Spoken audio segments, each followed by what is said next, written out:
welcome to another Dorklair Collecting live stream. We are back with Chris and Larry after a very long time, and we are welcoming Jonathan Hedgehog for reinforcements to kind of go over all the San Diego Comic-Con news. I have 187 slides. That's a lot. It was a big show. There was a lot of cool stuff. Yeah, it was. And not every single thing is specifically from San Diego, but it's mostly San Diego news in the slideshow tonight.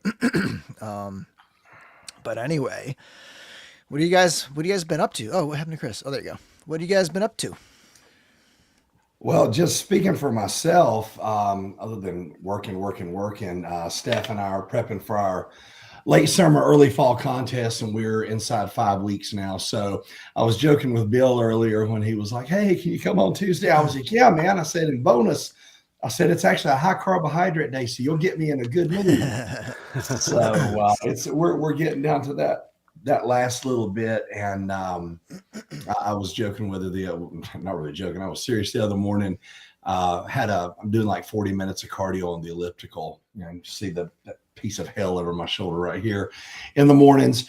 And one morning last week, it was just like my body was just like, bro, I don't want to do this. And it was one of those things where I literally had to go 5 minutes, and then I can do another 5 minutes, and I can do another 5 minutes, because if I had to think about the whole thing, but it's everything's going well. And Sdcc was like, it was a nice mental break from everything. I mean, I've bought a lot of cool stuff. I've had a lot of cool stuff come in.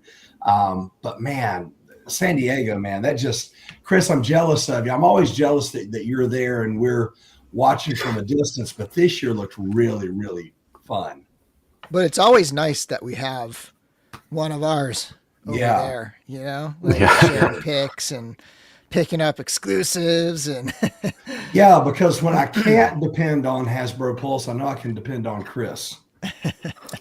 I'm glad to help. Yeah, I was surprised. Like my friend who I was with, he's from Jersey, came out to visit and go there, and he's like, "I'm just going to try and buy the thing on Pulse if I can, so don't have to deal with taking it back." And he's like, "It was sold out in like 4 minutes. This is the Cold Slither set." I was like, "Oh, I didn't realize that would be I'm guessing I'm just in general surprised at how much Cold Slither push there was. Well, like Super 7 doing some stuff. There's if you had not gotten that Cobra Commander for me last year, I wouldn't have gotten it, because it sold out in less than a minute. So this is 2 years in a row. I think the year before was Serpentor, and that one lasted like 30 minutes, and 1 year was Mindbender, and it lasted a while. But the last 2 years have been like less than a minute. That's crazy. Yeah, I don't even know what the other, like the Star Wars exclusive, if they put that up or not, or if they're planning to or anything. But yeah, I don't remember, because the Cold Slither set was the only thing that I was really I have to have that. I don't remember hearing about John. Did you hear about that going up? What, the Star Wars set? The battle from the end of Revenge of the Sith. Oh, is that what that was? Okay, that was the one, right? That's the Black Series exclusive. Oh, he's got it. Yeah. Oh, wow, nice. Yeah, it didn't. I mean, it's a gigantic box, but it's that thing's huge. It's set up in a nice display. I'm guessing that's about the size that Bespin set's going to be. Yeah, when they finally get it out. Josh Brown says they're going back up on Thursday. Yeah, Cold Slither's supposed to go back up on the 1st, so we'll see how that goes. Cool. Okay. Let's check in with the chat here. Dylan says, "What's up, boy? What's up, boils and ghouls? Y'all ready for Halloween? Good, because Pumpkin Spice and Halloween Warriors drop August 11th this year." I'll tell you what. There is one thing that I do like super early. I do it every year. As soon as it hits the store, is the Oktoberfest beers. Like I'll buy those early August. They'll be on the I'll be buying those early August. Because I don't know, I just, it just comes back around. And I mean, I could drink those year round, Oktoberfest beers, not the pumpkin ones. Like, I do drink the pumpkin beers. I can really only do those in the fall, but like, I love the Oktoberfest beers, because I do drink a lot of IPAs, and it's like a nice break to get loggers like that that you don't see a lot of on the shelf year round, like really good, like very rich loggers like that. Because everyth's IPAs these days. Yeah, on the rare occasion that I do drink, I'm a lager guy. Let's see here. Only 187. Wasn't there more? No, 187. Jesse Marshall, DJ Williams, Kirby, Toy Butter. Ben G is the sponsor tonight. Oh. He's the donor of the giveaway tonight. Nice. So let me actually share that right now. So hang on. Toy Butter is such a great name. I think it's the first I've heard of it. So Nice. I forget what this guy's called, but we got that one. We've got a Naval Deep. Oh, that's cool. And then we've got an Old Knight, and it does come with the Dragon Knight parts. So the Old Knight has been around, and the Dragon Knight parts are brand new. And this was the debut of the Dragon Knight parts. These were from Toy Pizza Expo. And then there are parts for the, let's see if you said what it was. No, but this guy, he's like a dragon type guy. If you can see, he's got like a fish head, but then he's got a dragon head. Oh, okay, cool. I Right. see. Yeah, right Yeah. there.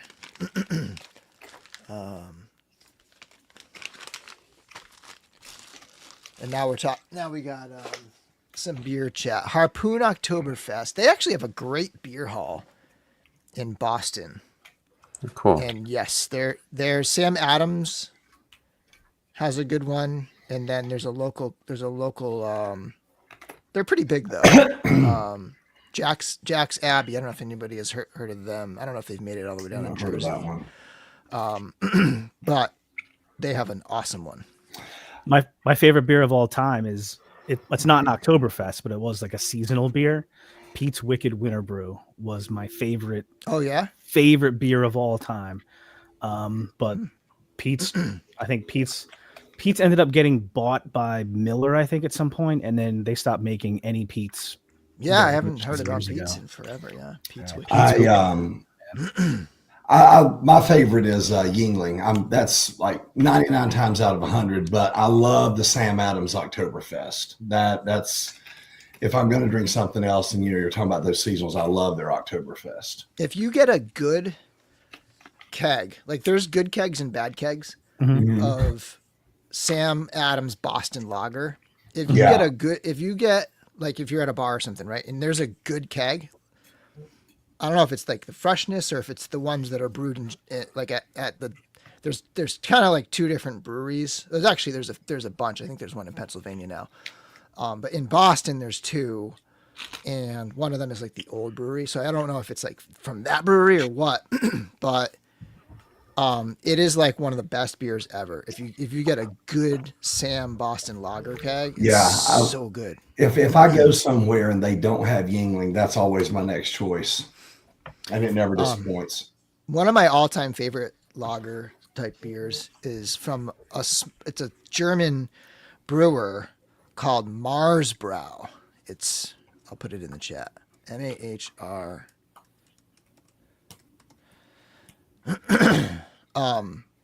It's hard to find. I don't see it at a lot of places, but when I do find it, I get it. It's my all-time favorite. Sounds like a Legion's name. Yeah, right? Yeah. It would have an extra R though, or like an extra H. Oh, so that is Ship Shape Droga from Cappy Space. Is that other one I didn't know the name of? Ship Droga. Okay, well, Chris already started in a little bit on the pickups, but while I'm big, let me go through my pickups. I got a lot of cool stuff, of like a big variety of stuff. So one thing that came in, I had already gotten this in art Batman in, but I got the OT Customs cape in, so I got the wired cape now. Mine finally shipped, so hopefully I'm going to see it sooner than later. Yeah, hopefully that gets there soon. And we will try to do a feature figure episode. God, that looks so good. One issue I had is this hip is the little cover thing that's like right up here above the hip is broken. It has like a ring that goes around the peg. You know, the leg pegs in sort of like this way into the hip, and then it just has a ring and it floats and it turns with the leg, like a gets washer. out of the way. Yeah, like a washer. And it was stuck, and so I kind of heated it up. I messed around with it, and then I moved it, and it was loose. And then I realized it wasn't right. It was like off. So I pulled the leg off, and it turns out the piece was broken. The part of that ring, part of that washer, was just glued to the inside of the piece. So there was no possibility other than it breaking or me taking it apart and yanking it off and it breaking. So that's, I mean, it's fine. If I move it a certain way, it'll like get out of position and maybe like get jammed up in there. But for the most part, it's workable, but it's just like a little bit of a bummer. I do have a second one coming though, so I did order. So first impressions, do you feel like, since this is we know what we're getting with MathX, we know what we're getting with Figuarts when we get these premium brands. Do you feel like it, other than that, because obviously that's that's you feel like the cost is justified with the I'd say especially with that other head, which I don't have out right now, but that head did come out really good. And the figure feels great. It almost reminds me of something like a 1000 Toys kind of piece with just like interesting articulation and, really fine detailed articulation and super precise sculpting and stuff. Like it's very sharp, crisp figure. It's got, it's all black, but it's not. It's got subtle color differences across the different panels and stuff. So yeah, it's a fantastic figure. That unmasked portrait. So one of the few Hot Toys I have is I think it's the DX12, the dark. I mean, it's an old figure, but it's that Batman, and the portrait that I saw, it looks almost identical. Like they look like they did a great job on those. Yeah, I saw that InArt did a little event thing at Comic-Con, and they literally just put out the boxes like still in the cardboard like shipper boxes, just like three and a bunch of tables, and just told people to open them up and play with them and don't Nice. steal them, please. How cool is that? That is really cool. Yeah, so I got to see that in person, and yeah, that sculpt is really, and the paint job too is incredible on that guy. So, and then this is timely because these actually just went up in stock. This is the new Valverse. Oh, that was Praetorian. good. So this I got at the ChrisCon Great American Toy Show, which was an awesome event, and I sold out of all of my mystery boxes. Like by lunchtime, I was blown away. nice. But yeah, this one came out great, and it just even feels smoother and nicer. And it's got new things, like it's got this flamethrower type weapon, and then it's got like they peg onto the arms, but it's like a heavy, like minigun, kind of like, rotating machine gun arm things. So yeah, and with like ammo belts and stuff. So I mean, it's a cool one, and they didn't just pack it in with all the same stuff again, which is neat.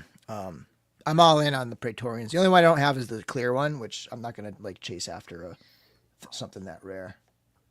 If I really loved it, I would chase it, but it's just a clear one. The other thing I picked up at that show, I went to Red Wagon Diorama's table, Dave, and he had some of these. These came in like a 6-pack, which I didn't really necessarily want all of them, or at least not all at once. But these are the retro 5PO, the retro. So I've been on a kind of a Kenner kick, so I've been adding retros to my like vintage stuff and just kind of mixing them in. So that Amidala looks good. Yeah, I mean, for it's a good version of like, what that could have been if it was in that line. Yeah. And then the other thing was Long Haul. Nice. Came in. And Nice. Those are in my pile of loot waiting to ship. I love this guy. He is huge. He's huge. He's chunky. He's got the like stubby arms. I just love everything about like this is like personified dump truck as a guy. You know, it's perfect. I love this figure so much, and I cannot wait. 2 more, and then we'll be building. Debbie. Yeah. Are you gonna wait till you get them all to start to put them together? Yeah. I'm not gonna half put it together because I like to have them on my shelf and just kind of because once I put it together, I'm probably not really gonna take it apart. So Right, yeah. I'll enjoy these, Enjoy 'em. and I'll probably the last 2 I'll spend some time like transforming them back and forth and messing around and enjoying them before I build Devastator. Yeah. It's cool. You got trucks like a dump. All right, so that was me. Chris, did you have anything else that you wanted to share? Yeah, so for other things, the other big set I got was the Mattel for it's like the Lost World, but it's basically a it's really hard to see. Where am I? There you Comic-Con go. based. So this looks like Yes. the convention center Oh, that's outside, cool. and that's like an articulated one of those guys, those T-Rex Inflatable inflatable suits. costumes. Yes. So yeah. So he's a fan. He has like a bag. The bag this came in looked like pretty much like that bag too. So it's kind of funny. That's funny. Fun. But yeah, this is like something I like these when they're just I'm not going to display it any other way in this other than in this box. Yeah, just keep awesome. it there. That's such a clever. I love something like that for an exclusive. I think that's just Like so, making that's great. the figure of the guy in the inflatable dinosaur costume is hilarious. It's so good. What a great touch that is. It's funny. My wife and I have been doing a Jurassic Park rewatch, starting from the beginning and watching all the way through. We just watched Fallen Empire the last couple nights. And Is that the most recent one? No, there's 2 more. And then there's Dominion, and then there's the new one, which is Rebirth. Or Yeah. Is it? Do you mean Fallen Kingdom? Fallen Kingdom. Sorry. Okay, because I was like, okay, yeah, because I'm 2 behind. I've seen Jurassic World and Fallen Kingdom. I haven't seen the last 2. That's where we were Okay. and still are at this point. But yeah, it's been fun. And like I kind of think of remembering like some of them not really enjoying like maybe Lost World. I forget which one when I was younger I didn't enjoy it that much, but like I've been really enjoying all of them. It's fun think sometimes to go back and watch something with a fresh set of eyes. Yeah. Right. And it's like I think you become a little more, I don't know, like chill, and it's like, okay, that's ridiculous, but whatever, it's fun. I don't care. Right.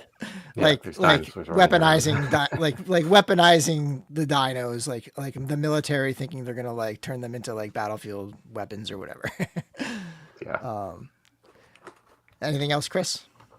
Yeah. Well, I got these guys. I haven't cracked them open Nice. yet. I figured they need some time to mess with all the parts for each. So I'm so looking forward to that. Yeah, it's funny how Legions are now to the point where it's like, like when you get a hot toy and you want to like spend the time and like really, it's Yeah. like Legions are approaching that where it's like you got to have like the time to really appreciate it. Totally. The one random things I picked up was Syndicate. They had made some double dragon figures. The last day I walked by and they're like 50% off everything here. So like I picked up the set of 3 for like $30 each. Nice. Figured I'd try them out, and they're pretty good. I like what they how they feel. I guess they're probably closer to, they're almost like Storm size, a little bigger than they're definitely 6-inch. Who makes those again? I figured they're called Syndicate. They've done like a pumpkin head figure, like as of recently, a pumpkin head figure, and what was the other one they did? I think they might have done a Howling. I forget, but they're like they pick up some really random stuff, and they make some statues and stuff too. And there was 2 other quick things.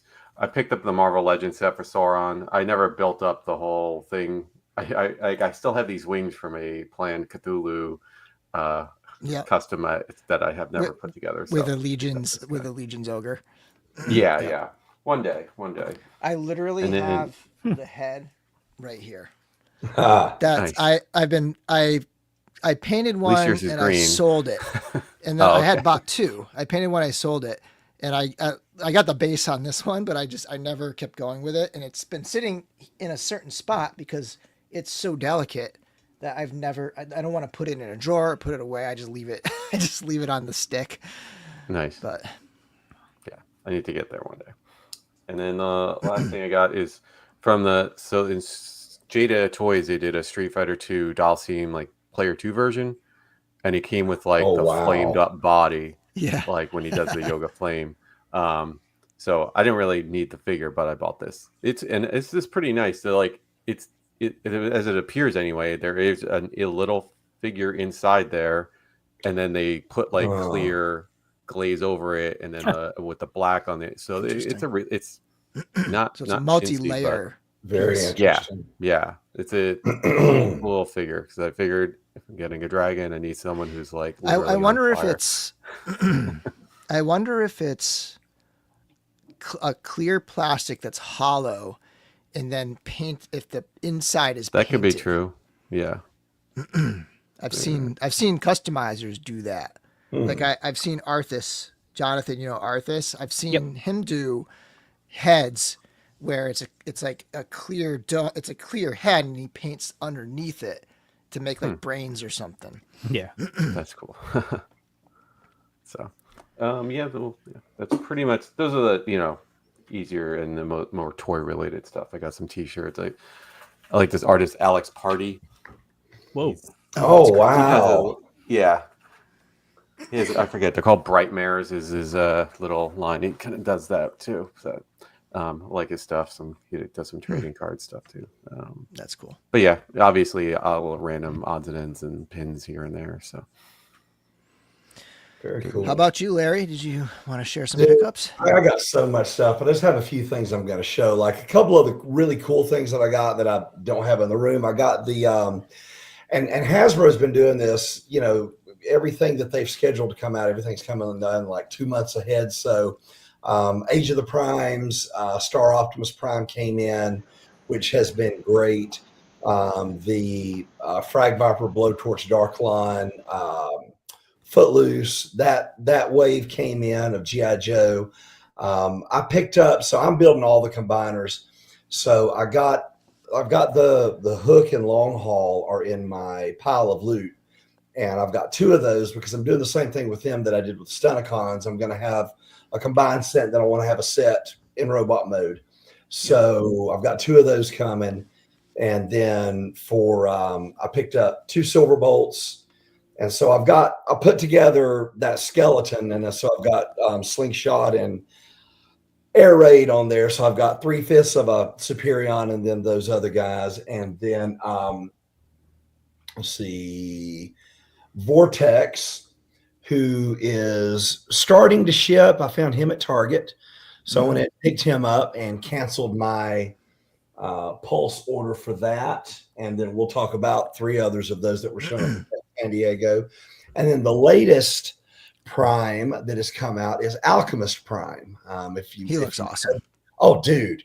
This is, I think I told you guys in the chat, this is in the running for like my $25 figure of the year. Like this guy is more fun, one, than you would think. Like I just looked at him and thought this is like a blocky whatever. But as soon as I opened him up and got him, I was like, dude, this guy, he's a lot of fun. So they are just knocking it out of the park with this Age of the Primes line. And then on the G.I. Joe side, the Search and Rescue Firefighter, I'm loving this. It started with the 60th anniversary where we had the Marine and the paratrooper and the sniper. We had all those in the first wave. I just got the firefighter. Can't wait for the police officer if they ever have the testicular fortitude to announce that, but I'm not going to say anything else there. But the firefighter is amazing. And I love the fact that you've got on all these, you got 2 different portraits. You got a black dude, you got a white dude. So you can have like so many variations on these guys between the gear that they come with, being able to make them, you know, different races. And it's like that when the police officer comes, it's like that with, you know, a lot of those others. So these things are just wonderful. I absolutely love them. And then the Cobra Rattler came. Holy crap, freaking amazing, humongous. It's still sitting in our loft because I've got to find a place to put it on the shelf, but it is absolutely amazing. The paint's beautiful. The sculpt is beautiful. The articulation, everything that comes with the 3 figures are just amazing. That Baroness is one of the just prettiest female face sculpts that I think they've done so far in Classified, and with the different hairstyles. Like, you can do with her, between her and the battle damage to Wild Weasel, you've got so many variations you can do on these characters. They're really doing a great job with that. And then the Cobra Claw came, which is a lot of fun. I bought an extra. Yeah, I bought an extra vintage retro cardback Cobra Commander to go with that. So that looks really cool. But my favorite thing, and you guys have heard me going on and on about this, I fell down the Blokies rabbit hole. Oh my gosh. I think these are for me what Glyos are for you, like how much you love the Glyos, Phil. Yeah. That's what these have become for me. So I was at Walmart one night and I saw just the classic box. It's a little larger version of the movie Bumblebee Optimus Prime. I was like, yeah, let me pick this up and see if I like it. It sat for a month before I opened it, put it together, and I instantly fell in love. So I went to the store and I bought one. Bought a bunch more. Well, I bought one because what I found out is they come in boxes of 9, and if you order a whole box, you'll get everything in the way. Oh, yeah. You may or may not get the chase, because that would be a 10th one. I haven't gotten any chases yet. I don't care. I'm fine with it without. Couldn't care less. So if you buy the case, they average like $9 a piece. And these things are way more than $9 worth of fun. And there's a little model kit you put together. And I'll see your long haul. I'll raise you a Blokies long haul. Not quite as chunky. Oh, they come with a little stand? Oh, gosh, yeah, man. And they're so articulated. You've got ankle rockers. You've got movement here. You've got, you know, I mean, they're so much fun. You can do so much with them. And so the first wave, you had like Megatron, Thundercracker, Skywarp. You had a bunch of the season 1 Autobots with Optimus Prime. And wave 2 is more Decepticon. Well, it's about half and half. But what they do with the ensuing waves is waves 2, 3, and 4, you have 2 Constructicons in each one.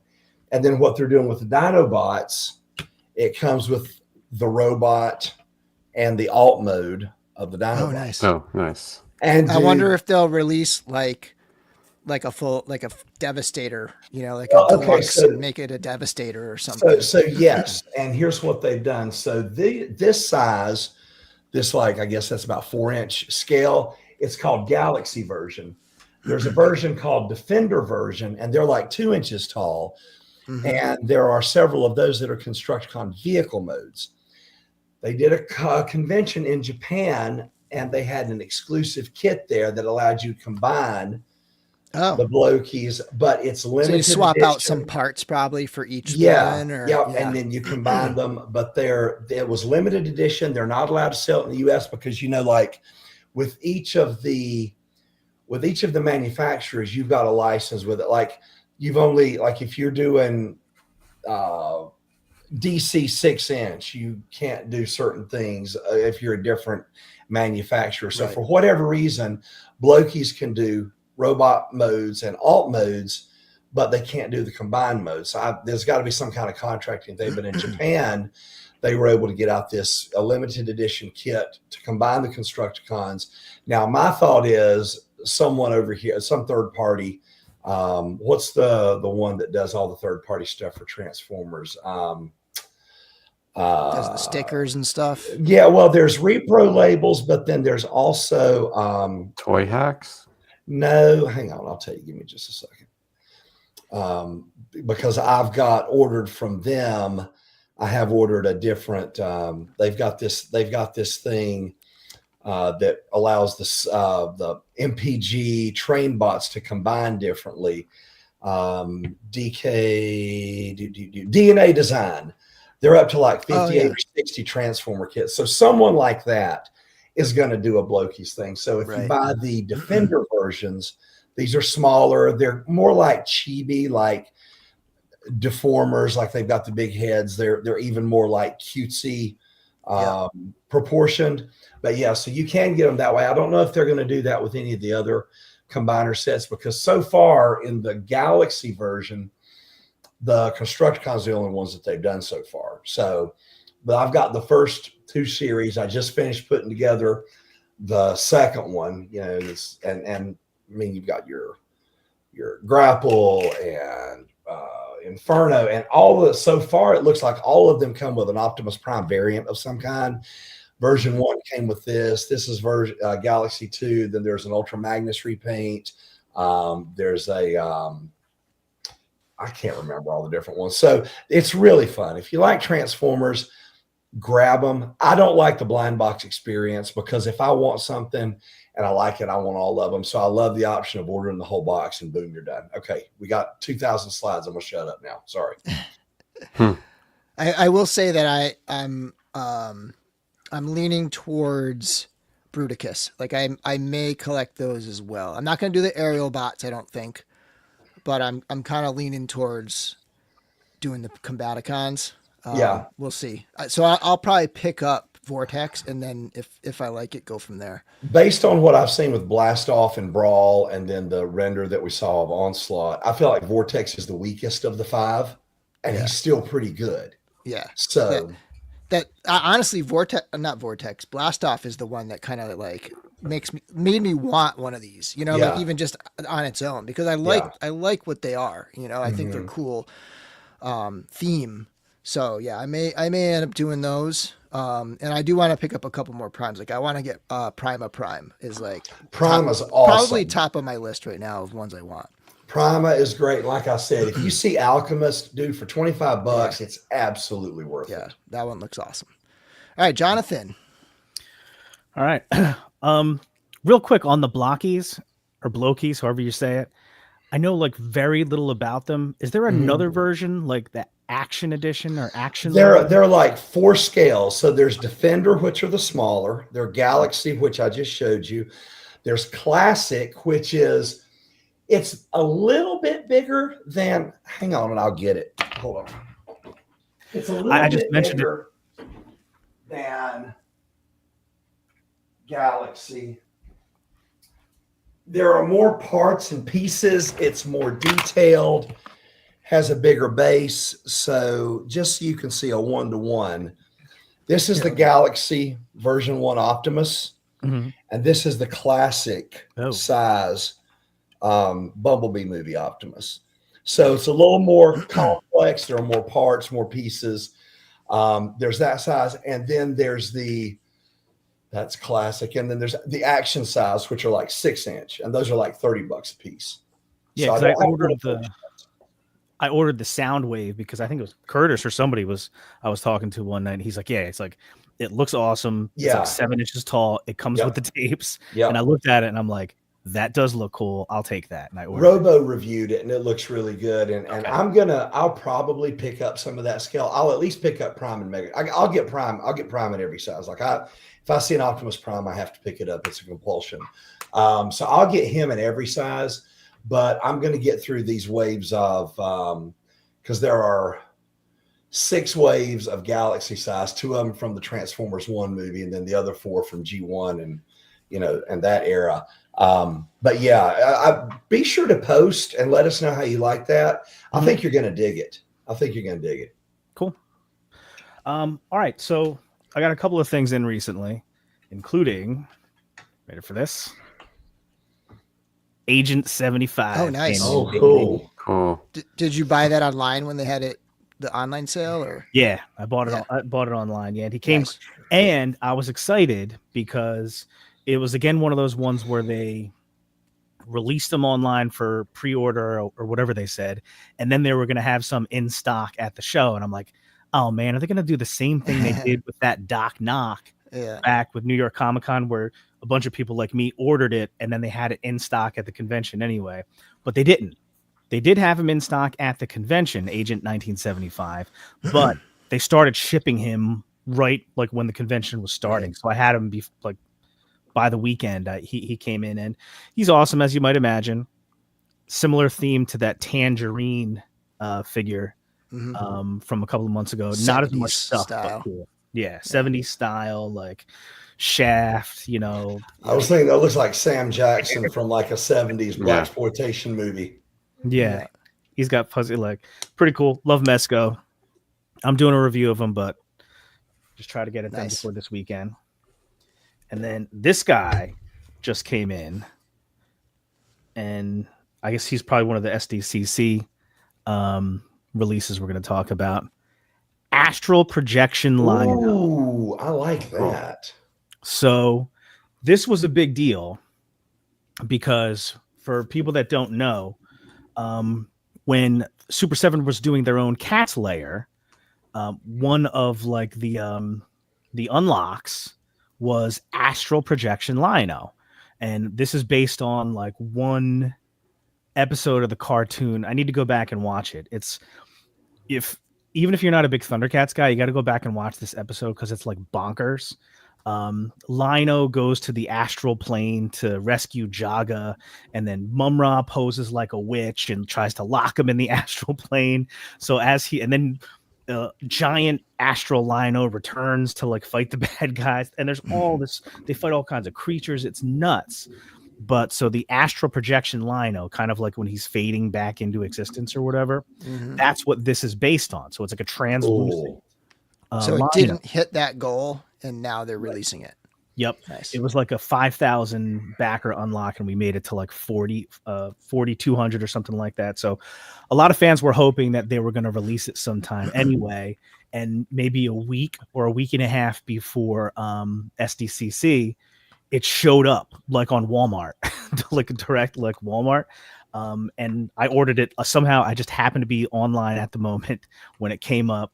I put my order in. They sold out very quickly, and then this was one of the Super 7 SDCC exclusives. But I think he was pretty easy to get.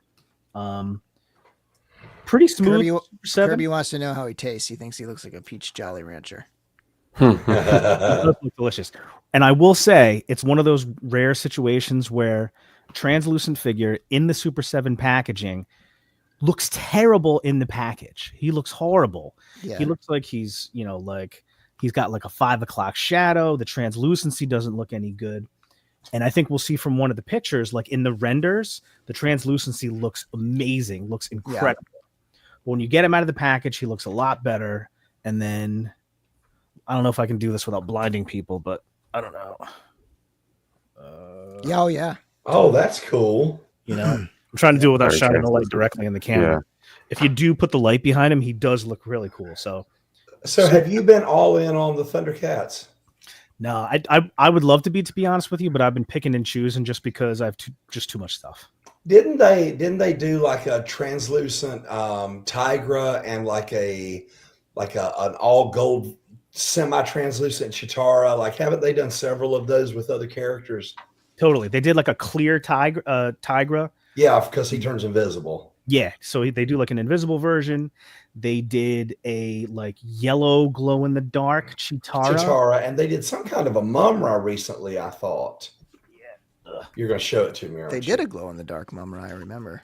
And yeah, they did a glow in the dark like a decrepit Mum-Ra, and then they did a this one. Okay.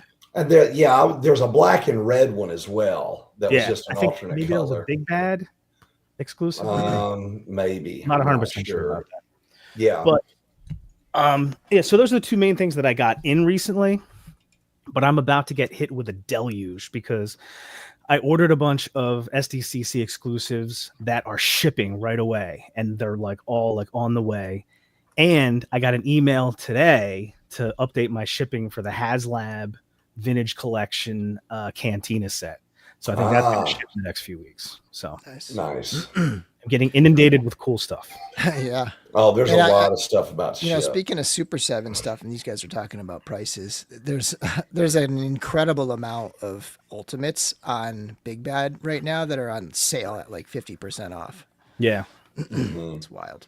Yeah, I picked up the Optimus Prime a while back. They had it on sale, and I wasn't going to pay full price for that. But you give me 50% off, and it's hard to say Right. no. Yeah. I guess Dragon Man is charging as well. Yeah, I got charged for Dragon Man too. Oh, yeah. wow. There you go. Well, that's the Marvel Legends one, right? Yeah. Yeah. Okay. Okay. So before we get into the news, I forgot to add this to the slideshow, but I just wanted to mention that there's less than a week left for the Einsamal wave. So, we talked about this already, but, pretty solid wave in my opinion. I think for a mid-year wave, it's probably the most ambitious in terms of a mid-year for them.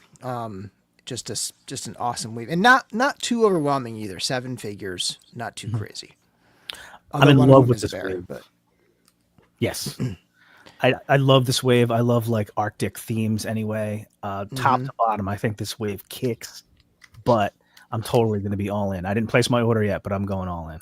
yeah, I'm in my getting opinion, I'm sorry, go any ahead. figure of this wave could have been like the headliner of any other year's mid-year wave. Mhm. A figure from this could have any figure from this. Even somebody's least favorite could have been the headliner. I'm gonna pre-order. What's the wolf called? Garmir.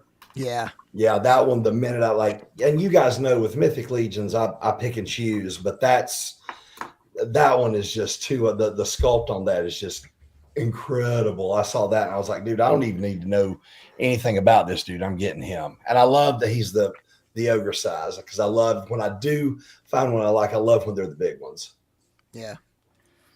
It was cool to Lewis see is them in person this weekend. Yeah. Oh yeah. How were they? Oh yeah, that's right.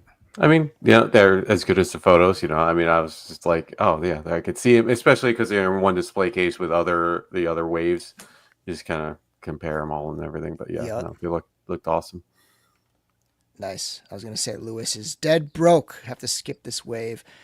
That's a good thing about retail, like you can hold off and just pick them up at retail, or if you ever Pre-order go it to a on show. Big Bad and then just get it when it comes in. Yep. Okay, so that was that, and then a couple more little things from Legion. So they did. I don't really know that they revealed a lot of I don't think they really. John, did they reveal anything new really for this? I mean, they showed pencils and stuff, but in terms of the game and the gameplay and any of that stuff, was there anything? I mean, Jeremy and Cameron had a show and they talked about stuff there, but beyond that episode, I don't think they really revealed much else, right? No, I don't think so. I mean, those were some of the best first looks that I've seen, because then people started getting them after that, and really the Paladin in package with all the stuff with the dye in it just looked so incredible. But I don't think anything had not been specifically talked about before. Right. I think we even saw some of the miniatures before. Oh yeah, but I guess they had these are new miniatures because they have the Paladin as a miniature, that's right? true. I don't think they had that before. You got Artemis up front, and then a couple different paints. Basically 2 unpainted and a painted Paladin, or 3 unpainted actually. Oh no, you know what? One has they're different. So one is the Paladin and one's the cleric, but different levels of paint. There was one other thing I wanted to mention about this. Oh, the die. I'm glad that the new die, the die that comes with the figure, is a standard size. Like this one, I have it over here somewhere. This to me is like kind of too big. Like it's a fun thing, and it's a functional die and all that. But the one from Legion's Con it's kind of big, and I like. When you're packing up your dice and you're going to go play, like having a bunch of big dice like this, it's like not that efficient, but I'm glad they're going with the standard with some of their dice. That was the other thing that was kind of new. And then this controversial. So 4 Horsemen was hired by Moose Toys. Moose Toys makes a lot of stuff. They make Bluey stuff, but they make Mr. Beast stuff. And they hired the Horsemen to do this Mr. Beast figure. And I think this title is a little bit misleading, like Four Horsemen X Mr. Beast collab, right? Like this isn't like a collaboration between the Horsemen and Mr. Beast. It's the Horsemen being hired by this company, Moose Toys, to like sculpt and design a figure. I mean, obviously there's some controversial stuff with Mr. Beast, and having kind of any like business ties and associations could, you know, be problematic for some people, which I don't blame, you know, based on some of the stuff I've heard. But you know, this isn't like a collab. Mm-hmm. Right. And I don't think I would buy this figure, but Am I showing my age by saying I have no idea who that is? he's a YouTuber who's had some sketchy business, accused of some sketchy business practices. Okay. Yeah. He's like one of the biggest, he might be the biggest YouTuber out there. I know he's a YouTuber, but I have no idea why. Like what he does. Like what He does like a lot of videos where like he gives money to people, right? I've seen that, like, and I was like, I saw that after he got huge, and I know he was like spending money being charitable, which is good, but like, how do you get there? Like, you know, I don't even know how he's just doing crazy. Yeah, it's all just doing stupid, crazy, stupid crap, stuff, yeah. Crazy videos. But a lot of those videos were like, I'm gonna give away $100 to 100 people or something like that, or I don't know, like weird stunts. Anyway, I'm not a fan of this. But whatever, you know, it's a business, and they were hired to sculpt something. We have, for some reason, people got angry when he helped cure people's blindness. I know he's done some like charitable stuff too, so I don't know a ton about it, but I have heard some sketchy treatment of women type stuff at some of their like competitions. All right, so moving on, we've got a brand new line, Nippon Adventures, from the makers of Biblical Adventures, Chris, D13 Toys. And so he's using the same body. He's going to use that, that demon, angel, Jesus body. And he's working with Japanese creators to make like authentic kimonos and like samurai stuff, and just all different, like, you know, Japanese cultural types of characters. I think he's going to be doing like Oni and demons and things like that. So this was the first figure. I think he sold 50 at, was it Wonderfest in Japan that was going on last weekend as well? And then he's going to have 50 available online. This will be one of those things that instantly sells out. So keep an eye on D13 if you want to pick up this first Nippon Adventures figure. And there's that. I wonder how many Larry, adventures there's going to be. Who knows? Who knows? Biblical, Nippon, could be anything. Yeah, it really the name lends itself to a lot of versatility. Larry, did you ever get your Biblical Adventure stuff? No, I haven't. I need to reach out to him. And, yeah, I mentioned it to him a while back. I gotta get in touch with him and find out what, like, did he send it to your old address or what? Maybe well, I seem to remember updating all of, like, I've gotten, his was the only Kickstarter I think was outstanding, and I did a change of address. I'm 99% sure it was on his, but I'll get back in touch with him because I remembered, like. I remember him mentioning it because you forwarded me a screenshot of the text, I think. Yeah, there was like, he had, I don't know, half a dozen outstanding orders that he was waiting for contact for addresses or something. And I'm wondering if he didn't draw the connection because you were probably there as George. It right? could, you know what? It could have been, so yeah. He may not even have connected that as being you, even though, you know, he knows That's you. a good point. So but I know it didn't go to the old address because the woman who bought our old townhouse has been really good about always letting us know when stuff comes. Right. Yeah. So there's that. This is brand new today, this afternoon.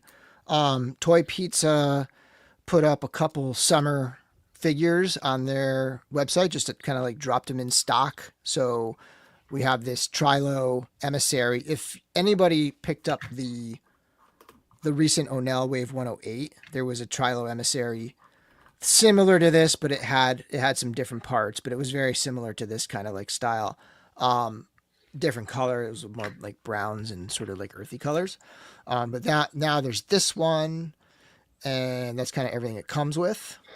And these are available right now on Toy Pizza, on toypizza.com or knightsoftheslice.com. They both go to the same spot. And then this one I'm even more excited about because it's got a Hyper Knight in there, and that's my favorite. But we got this two pack of sort of like army builder type set, which is like a bunch of stuff. It also has that Dragon Knight head in there. Serpentor head. Yeah, exactly. I can't imagine he's gonna have to do a Serpentor tribute at some point, I would imagine. Yeah, so there's that one, and that's a 2-pack with a bunch of extra stuff. So that one's a little more. It's like 60. And then there's this one, Seafoam figure with, just various extra. I think it comes with more than this. I thought I saw a shot that had more accessories, but all these are currently, they just went up today. He has no limits, so they could sell out. He didn't put limits on them, but he must have made a decent amount of them. But yeah, so that's cool. I ordered this set and this set, and I skipped this one. And that takes us to our thank yous to our channel members, and thank yous to the super chatters from last week. There you are, Hedgehog. Thank you.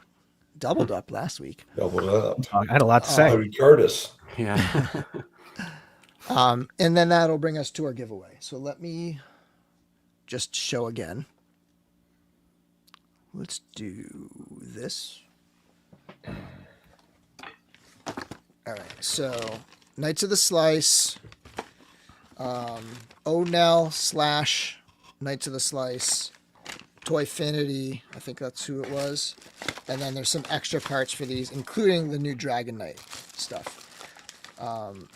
So that's all going to be in one giveaway, which was donated by Ben G.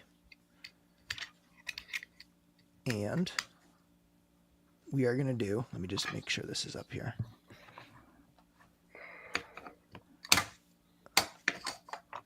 Sir Ben, Knight of the Slice. Long one. Nice. You've been knighted. Sir Ben, Knight of the Slice. Spell it right. And let me pull up the banner.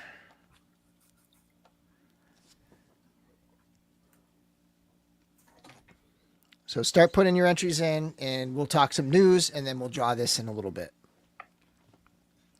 I just want to make sure. There we go. They're working. Okay. All right. Let's dive in.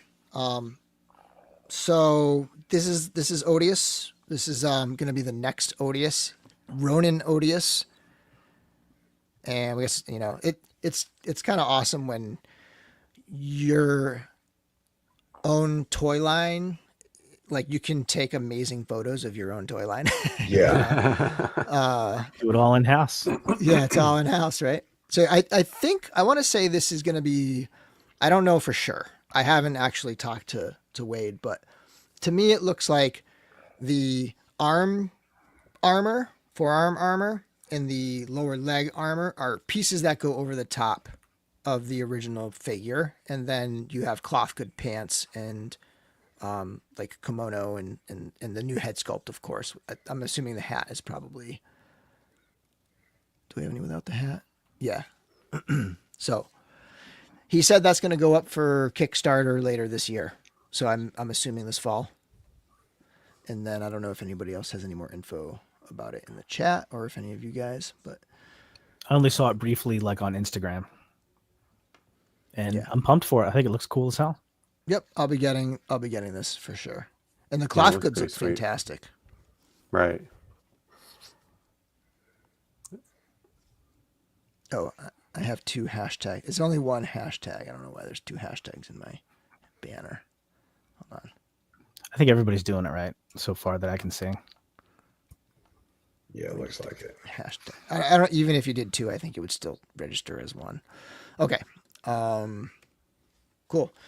Next up, the Heroic Signatures Conan. So this is based on the artwork from the Titan comics, specifically from the lead up to the Blackstone saga. What is it? The Battle of the Blackstone, which is a great read. And if you're wondering why he comes with like a rapier and like the staff from Solomon Kane, and he comes with a pistol and stuff, it's because it's a cool tale. It's almost like a meta literary thing where it's like all of the different Robert E. Howard characters, like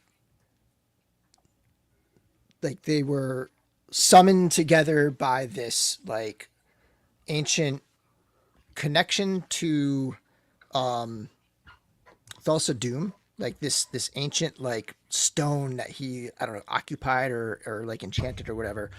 And they're all summoned through this writer who was another one of the characters that Robert E. Howard invented. And they all have to like battle this beast. And they all are like sort of brought into this battle, and they all sort of die one at a time as they're fighting this beast. It's like a 4-episode or a 4-issue storyline. Anyway, that's why he comes with all the stuff, because he comes with the weapons of all those other characters. El Borak, Dark Agnes, and then a few other ones, including a spear from another character that's like a new character to it. Yeah, I mean, I would imagine, because so that company owns Robert E. Howard's like writing, like his works, that Heroic Signature. Yeah, they own it. So, or they own the rights to it or whatever. So they could totally do all that stuff. And, you know, like when Mezco does Solomon Kane, like they have to go through them. And I'm sure whenever somebody does a Conan, even if it's a Frazetta version of Conan, I'm sure there has to be some connection with them, like some permission or whatever. Yeah, I would guess. Imagine. So yeah, I could totally see them doing some other ones. This is, so Eamon O'Donoghue, who also does the Frazetta Girls stuff. And he's done a ton of art for like a whole bunch of toy lines. Mezco, I think all, like the artwork where it's like the character design type artwork, right? Like he does that stuff, and he does box art as well for certain Mattel, things. right? Yeah, I think for some Mattel stuff. Yeah. But yeah, so he's doing both of these lines, and but it's totally separate. Like this is a totally separate thing from the Frazetta Girls stuff. He did say it's the same scale, and that, like, for example, you could put the vest or whatever like on the Frazetta Girls figures and stuff. But yeah, I've actually never seen the Solomon Kane movie. I got to check that out. I've read some of the Solomon Kane stories, but I didn't know there was a movie. I didn't know that. Maybe Either. like 10 years ago. Yeah, how about that? Yeah, I vaguely remember it. Yeah. Let's see. Somebody fairly famous, I think, played him. Chat, who played Solomon Kane in that movie? So I think it was somebody pretty famous. Oh, it's free on Tubi. I have to give that a look. A guy, James Purefoy, who was in Rome, I like that show. And Oh, okay. Yeah. it had Max von Sydow in it. Came out in 2009. Oh, Max von Sydow. Okay. I'll watch that just to see him. He was Mark Antony. Huh. Oh, okay. Yeah. Right. I remember him. Yeah, he ruled in that show. I loved that show. Yeah, that show was amazing. Like how bold it was of them to like just jump second season forward in years and have was it Augustus Caesar as like an adult in the next, like a totally recast actor like playing the adult version. Yeah, anyway, so speaking of Eamon and speaking of Frazetta Girls figures and their icon collectibles, they have a John Carter that they revealed at Comic-Con. looks fantastic. Obviously based on the Frazetta artwork. So, I've heard some people say, "Why does he look like that?" That's because that's how he looks. That's Frazetta's version, yeah. They said that this will be like Tigra's Panther in that it'll be just like the head that'll move, I think. It's not going to be like all those limbs articulated and stuff, I don't think. Yeah, it looks pretty basic when I was looking at it. Yeah. I mean, good sculpting and paint, but yeah. Yeah, just a simple statue, basically. Those eyes look wild. Yeah, they do. Yeah, let me see. There you go. Reminds me of Gollum from the old cartoon. Right. And like, I guess almost it seemed like it was after or maybe towards the end of Comic-Con, Necron from Fire and Ice. So they're continuing with that. They're not abandoning that, and they have Necron with the throne. So that's cool. That's how I sit when I'm home, just like my dad. I was gonna say he is. He is aired out for sure. Yeah. But that, I mean, that's what is that? Is that What kind of throne is that? That's a man spreading throne. Yeah.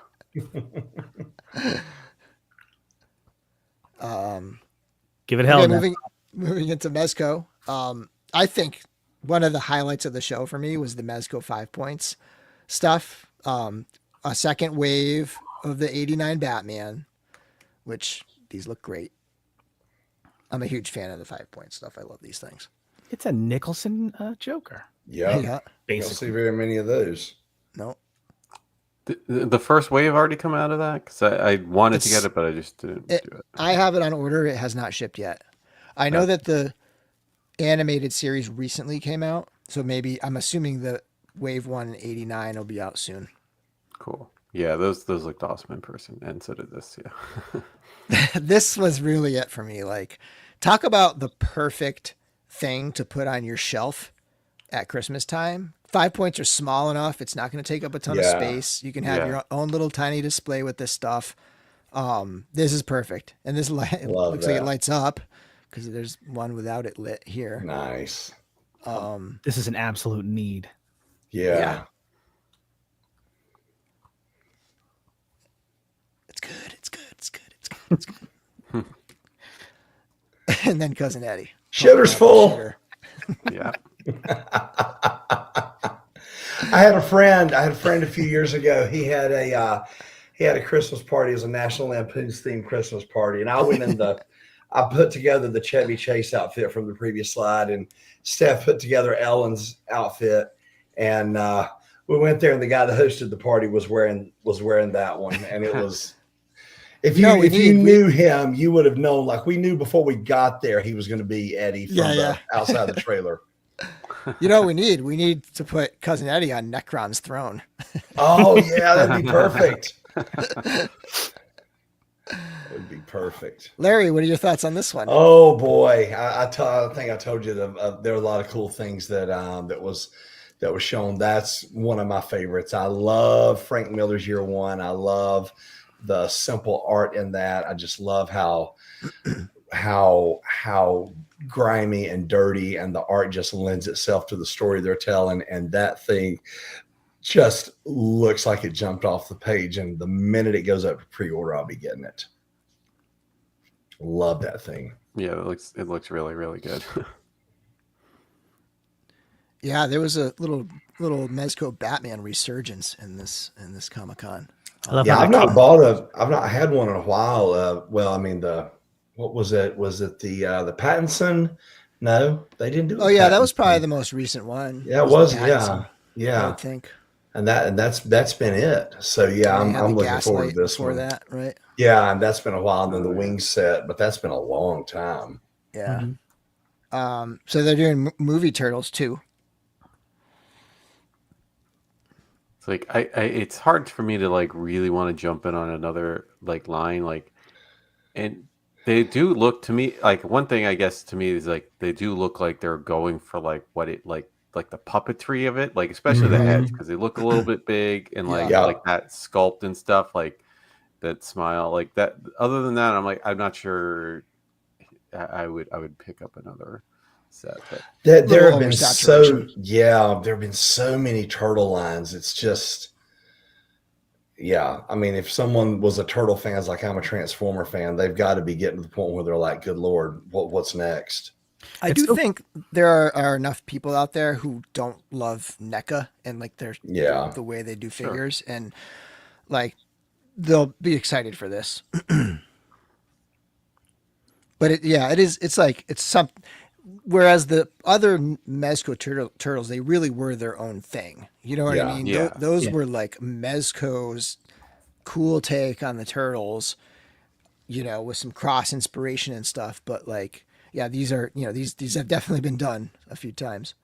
Yeah, outside of like having the leather straps for the, their holsters and everything, I'm not sure what different. I'm not sure it's going to have any. I mean, I can only imagine they are playing with the NECA figures and saying, what can we do to make it better in terms of articulation? But they, those are like the NECA turtle figures are some of my favorite figures of all time.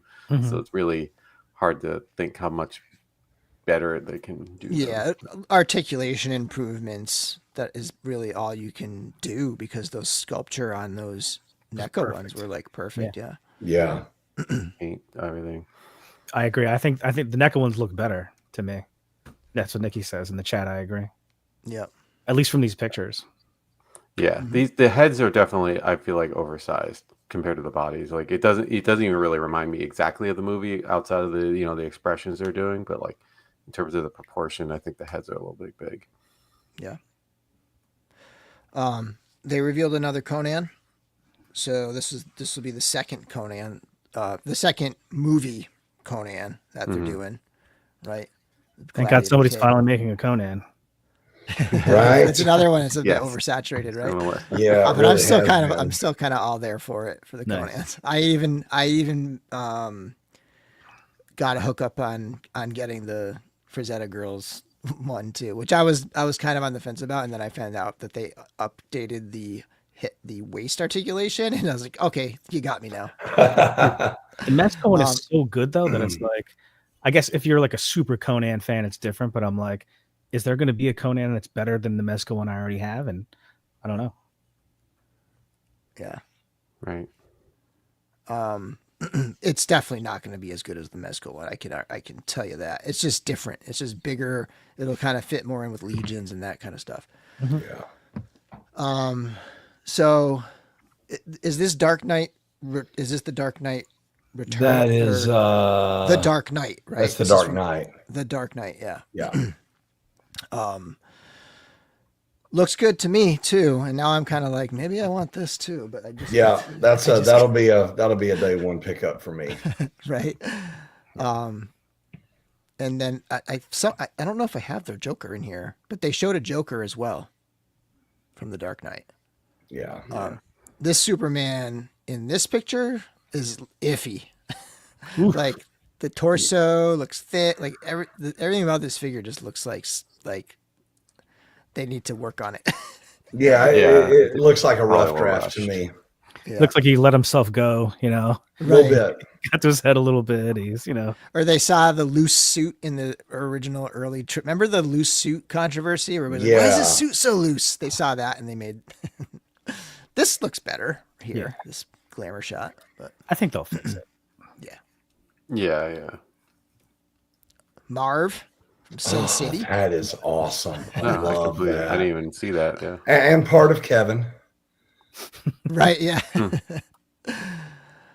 Yeah. This looks good. Yeah. I love Sin City stuff. That'll be, I don't know if I want to start another line, but that'd be hard to say no to, because I could see them doing a whole line of those, like that one and Dwight with his red shoes and the yellow bastard. I mean, they could do so many cool things with that black and white. Yep. They're doing I guess classic Hulk. Like this is, it's got just the purple pants, sort of a classic Hulk here. Yeah. But Mezco, Mezco stylized kind of Hulk. Looks good to me. Yeah. It looked good. It reminds me a lot of like the original Marvel Legends Hulk with like how super veiny it is and like Yeah, the one that that kind first of came out with just these hands, and then yeah. they corrected it with the closed hands. Yeah, that's exactly. But the thing that's weird to me on this one is if you put him on a shelf with Mezco stuff, nothing like it's not going to look like any of the rest of it apart from the cloth pants because of just how, unless you put him next to one of the Conan figures, because of how shredded and veiny and striated everything is. He doesn't, it almost looks like like Chris said in old Marvel Legends that somebody put some custom pants on. Yeah, I mean, you could like it would make sense next to their Iron Mans. Their Iron Mans, Yeah. Yeah. But like, yeah, like in terms of like their Thor or something, that has a much more comic-y, like this doesn't look super comic-y, right? It's kind of like a classic colors and pants and head and stuff, but yeah, it is very hyper detailed. Very. Yeah. And it's like really articulated, like the shoulder joint, like the butterfly joint looks huge is what like that little piece there. Yeah. Like Yeah. So they did at least go for the articulation because he's just he's totally naked anyway. So Yeah, even the elbows, they look like, even if they're single, they look like they have some range there. If Some that good hinge range. kind of Yeah. looks like it swings pretty far. And then of course it's Mezco, so we have no clue what this thing's going to come with. It could come with 4 different heads to make 4 different completely different. That's kind of true. Hulks, Yeah, it really could. In fact, now that you say that, it would shock me if it didn't come with a bunch of different portraits. Yeah. This is part of their Rumble Society.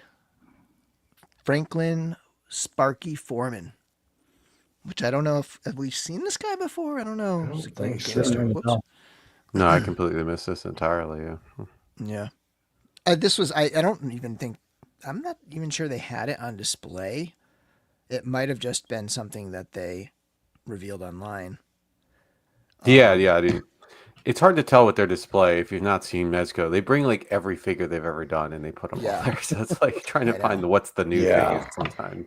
Right. And they were even posting them on social media. They're like, here's Honoris Rex or whatever that random guy was, that random Rumble guy, like the kind of like the Darth Vader or whatever. Oluro Rook or something. Anyway, Red Hood.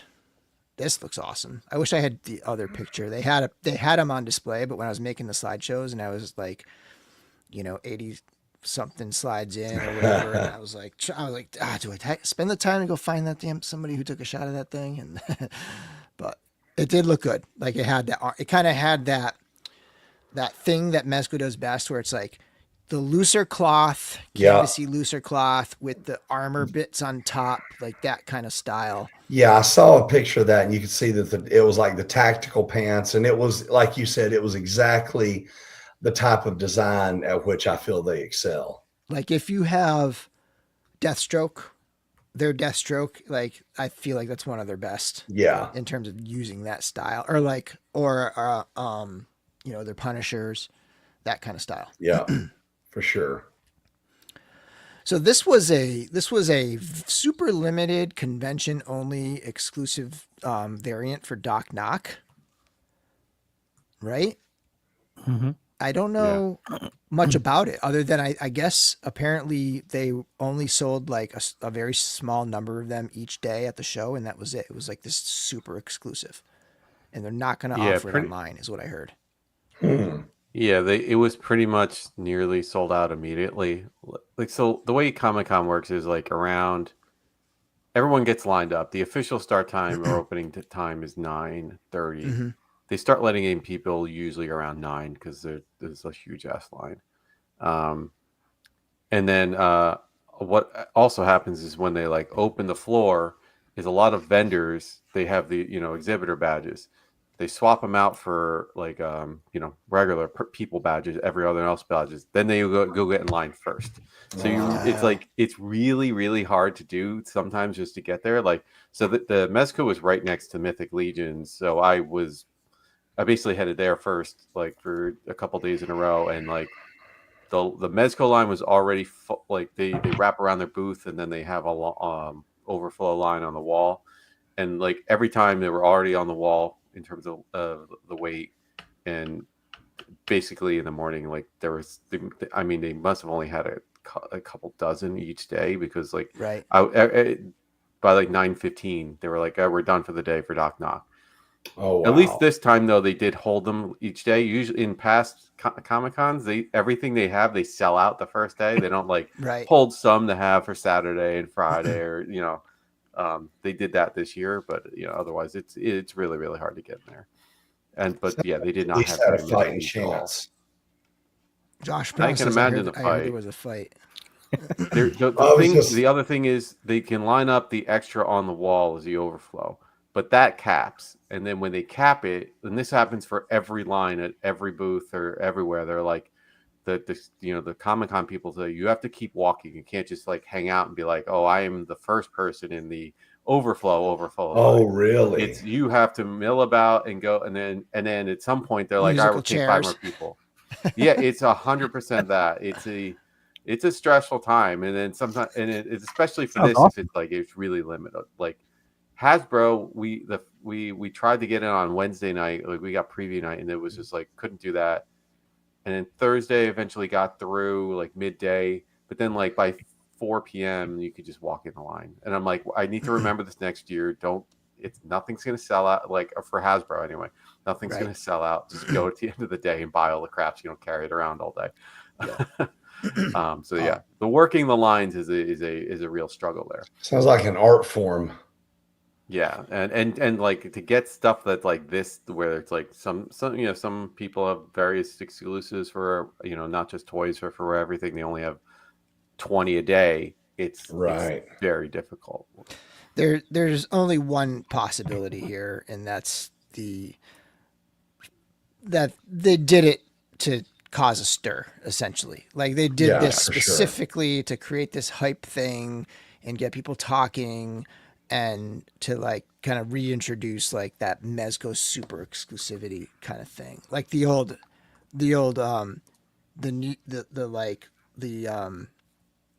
toy fair, the New York Toy Fair, where they would have one that would only go to like the press there, right? And they were like super limited, those things.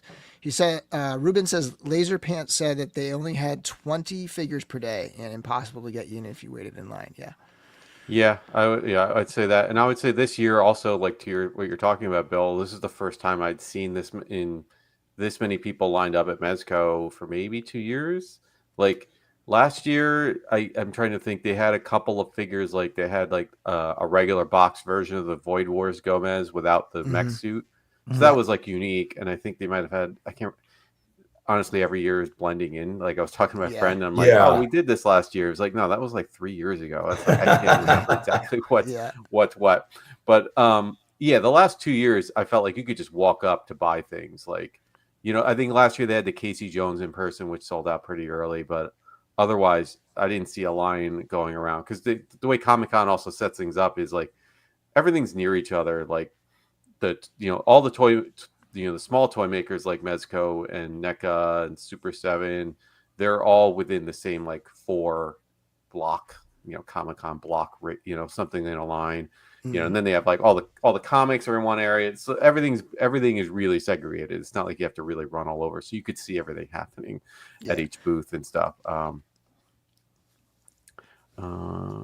Josh says, once it's gone, are people still sticking around? They had other exclusives. That's the thing that didn't necessarily sell out. The what do you call it? The Agent Gomez 75. That was like the only thing that was still there through Sunday. They had some of those there on Sunday, and that was available online. Yeah, and then the other one was the Nightwing. So they may have sold out. That must have sold out pretty well, right? Because the other Nightwing isn't even out yet. I don't think it is. Kevin Boots with the $5 super chat, just because you're awesome. Thanks, Kevin. And it's smart on their part, because it's kind of like that Denzel Washington meme. It's like once you've waited in line, like, and you've invested some time into it, you're like, I'm coming away with something. I'm getting Right. something. Yeah. Especially at like 9:15, you're like, well, I shot my shot. I guess I should stay here. Yeah. Yeah. But also, yeah. a lot of people should have just walked to the Mythic Legions line Mythic and bought line, the, yeah. bought the Paladin instead. So my guess is this Doc Knock must be like $500 on eBay or something, because if it was I that checked. limited- There were I would say sold also, at 550. and I don't know if it's, it probably is tariff related, but like I was surprised, and I was just double checking, like the Agent Gomez, it's like 125 online. Usually when they sell it in person there at the booth, they're like 125, let's say, if that was the price flat, like no sales tax, they just work in even denominations or whatever. But like I think that was 142 in person, and so was Doc Knock, and I'm like, those are a lot more than like I was like just going to take a whim on a figure for 142 bucks. Hey, Yeah. these are $500, but the good news is you get free delivery. Yeah. There you go. Nice. And they had this in the display case, and I'm like, everything. I guess it's just all black. Everything's all black. I'm like, honestly, when I saw it on display, like that's neat, but that's not like something I Right. And that goes back to the Toy Fair ones, because those used to do the all black things, like the all black Batman or the all black Yep. Punisher, yeah. Okay. We're done with Mezco, and that was my mental note to make sure we do the drawing. So let me remove this, put this up. So last call for the little Glios super pack from Ben G, who, again, thank you, Ben, for donating for the giveaway. Sir Ben, Knight of the Slice. We got 39 entries. And I'm going to spin it in a minute. Oh, Wade's here. Hey, Nice. Mezco's whole setup was a fiasco. Sounds like Wade, we already talked about your figure. The highlights were that you're going to have the Kickstarter later this year. I assumed that the arm and leg armors are overlays on the original body. Can you clarify any of that? Those are my assumptions. I don't have any reason to, but it just kind of looked like the way they are. If there's any other info you want to share about your Ronin Odious.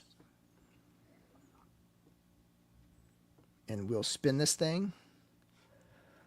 Everybody ready? Spin it. 3, 2, 1. If you win, email me at podcast@dorklair.com, and I will get this out probably tomorrow. Yeah. Oh, Dave Orkin. He's like a Nice. regular winner on these things. Nice. He knows when to. He knows when He's to put it in there. figured out the algorithm. All right, Dave. Yeah, just shoot me you can just message me on Insta. I know that's where we usually talk. So just shoot me your address again, and then I'll get that out to you. Congrats, Dave. And like, they're Glios collectors. Like Steph is huge into Glios. I mean, she does the shows with me and stuff. So good awesome. home for those. Okay. Did Wade ever mention anything here? He said that was all correct. Yes, that is correct. Okay. Cool. So we'll look forward to the Odious Ronin Odious Kickstarter later this year. Okay, continuing on. Let's see. 52 out of 187 slides. Just so you know, I'm probably going to have to bow out here in a little bit. I've got an early up in the morning, so Okay. Yeah. probably out of break. We'll try to get to the Transformers before you go. Okay. Okay, so this is the in-art stuff. I don't really know that there was a ton new here. If you guys want me to like stop anywhere, Chris, Yeah, these I are think pictures you took. shown Right? a lot of these before. Yeah, I'm not sure if they've shown that before, but Yeah, this was new, I think. Yeah, That's gonna be I a thought good that looked really, really good. I love Yeah. the way the tactical gear looks on that. Yep. And when you do like detailed paint, you can get the griminess that you Yeah. need for this look, you know. Yeah, and for that figure from that movie, you really need that. Now this, the Pattinson one looks it looks plastic. Like this looks like it's all sculpted, but this looks like it's wearing a suit, or maybe it's just a sculpture that hasn't been articulated yet. I'm trying to figure out what some of these are in terms of Chris, And I was so disappointed with the way the Mezco version of Cavill looked. I need to see this face a little better, but I think I may be in on this one. Did Yeah, they it say looked like anything, a Chris? suit to me. No, I didn't. They didn't really do much of a talk. They were kind of just like hanging out. I guess I could ask them a question, but I didn't think to. Yeah, it just looked like a suit to me. So Yeah, if that's a suit, man, that's impressive. Good And then this looking is one. the next one's even more like if this is a suit, I like that. that can't be a suit. That's got to be sculpture, yeah, right? Yeah, Gotta yeah, be. you're probably right. Like that's like a Yeah, solid with the wrinkles and figure. So everything. maybe this is just like a first pass at what they're gonna do with it or something, because Yeah, they're gonna cut in the articulation after or whatever. But that's strong. I really like that a lot. yeah, and I guess really what you got to do is kind of look at the head sculpts on these, and that's probably what you can get. That angle, that head sculpt looks really good. Yeah. Now this is a 6 scale figure, Chris. Is that correct? Yeah. Okay. Back to 1/12, and they have shown Selena Kyle before. Yeah, I remember that last year too. Yeah. This is interesting. This is just like a blank body, but with like a Superman looking head. Yeah, that's what I was looking at. So maybe this is like a Superman they're working on or something. They made a They figure. didn't have a lot of signage, except for like things that were extremely obvious and stuff. So yeah. Just some of that's What's that's up with 12 where scale. were they? Where are all these barrels on the wall? Were they at a winery? It was across the way from Comic-Con. It was it's called Wine and Culinary Center. It's like a little Oh, okay. restaurant. Oh, type so it of, was. place. Yeah. You Did had to pay did $10 to taste get any in, wine but you there? get a free drink. I did Okay. have a wine there instead of Nice. I think she's from the Black Myth Wukong, which is we're gonna see a bunch of that stuff here. So Sun Wukong, Golden. I don't know who that guy is, but I think he's also from Black Myth Wukong. This A might have really been interesting a design. new reveal here. This they've shown before. Also Black Myth Wukong. Oh, this was the new reveal. I think this was the new one. Sort of like this wolf guy. It's like a splinter. Yeah. Right? And then 6 scale Harry Potter. This is still in art. Those right? look good. yeah, those in art. Yeah. Those those look are incredible in person. creepy I'm like, good.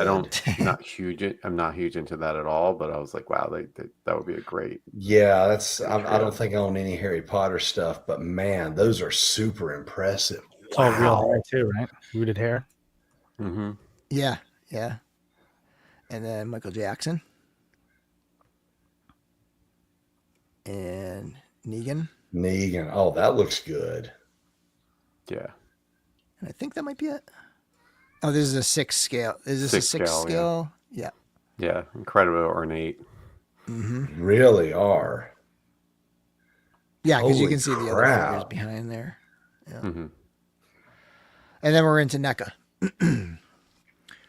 So they're now doing the 2012 stuff, which I don't think, like, this is one that's not a lot of people do. I remember there were like Revoltech ones, Yeah. but I don't think you that's- see a lot of that's this popular. this era of Turtles. But I know people love it. Like I know a lot of people love this. So Yeah. There's like the people who were 12 or 10 or whatever when this came out. Now they're prime collecting age. Old enough Yeah, to spend their 30s. expendable income.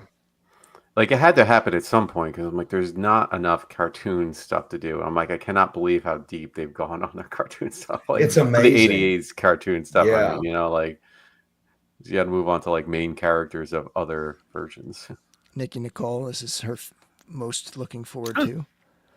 And these are I love these designs because they're super toy friendly designs. They just really seem are. they seem like Right. toys. You know what they remind me of almost? It's like Clone Wars or something where they have a slight wooden kind of feel to them almost, you know? That's a good call. They really do. Yep. And there we go. And they have different color, right? Like their tones they got the Looks like unique it. tones to each Well, the turtle. shell shapes are different too. Everything's Yep, different. Everything's different.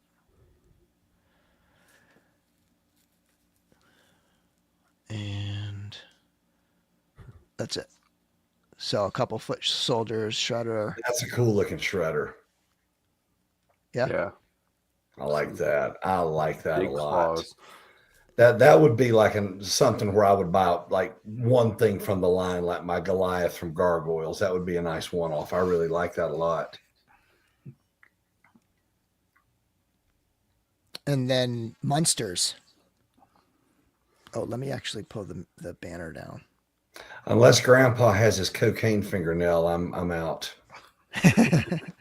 Did he? I don't know. Did he Oh have yeah, a just like Carrie, he had a Carrie Fisher cocaine fingernail. He sure did. Yep. Yep. That's funny. Yeah, these look really good. Wow, that's a great sculpt. I think it's Trevor Grove who does a lot of their sculpts. Like these things are just, perfect. Yeah. Yep.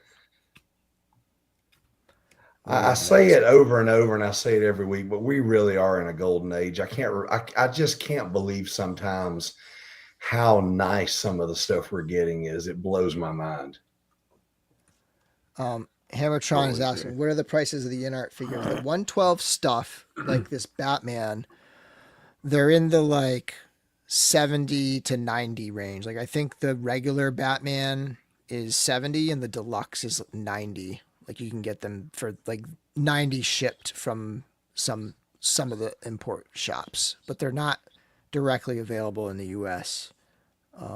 At least not all of them. Why does Alf have a human body here? Why is Alf's face in his chest and in his face? Yeah. All right, so we got the trick-or-treaters, and somebody had sent this to me, maybe Rob Zamora or somebody had sent this to me, and I was like, you know what? I don't know. I don't even know if I'll get the Alf because I don't have any of the trick-or-treaters, and it's just like this one-off. I don't know. Maybe I'll get it, and you know, you look online and you can only get it like if you buy the pack of 6 or something. That's annoying. Yeah. Yeah. But somebody said that you can find them individually, like at Walmart's, and then Target has some individual as well. Yeah. okay, Yeah. so I got to check my Targets and Walmart's. Yeah, definitely. And then they revealed the Warduke! D13s, including Warduke. Yeah. And if you look in the background, there's a Godzilla. So it's Bill, Nice. Chris, and Larry between I Alf, think it Warduke, is. and Godzilla. Yeah. I've now decided I need those 3 so that I can have the 3 of us trick-or-treaters style on our shelves. Now, what makes me bitter about this is that means there was probably a Warduke costume back then that I never got to see. No, they made a bunch of these that are just. Oh, did they really? Yeah, I think Okay. a lot of these they just invented Because themselves. so many from that first line, like that creature from the Black Lagoon, I had that costume. So that kind of, I just assumed that they were all legit. I I had the thought they made Batman. up the Godzilla, but it's actually what they did one like that. Oh, did they? A face like Nice. that. Yeah. I like the the what do you call? I can't remember the guy's name, the knight's name on the left, but I like his Strongheart. Strongheart. yeah, Yeah, like Yeah. his dice or die. yeah. ox, Even Xerix bull, whatever. is a 20-sider. Is a 20-sided Yeah. pumpkin. Yeah, that's cool.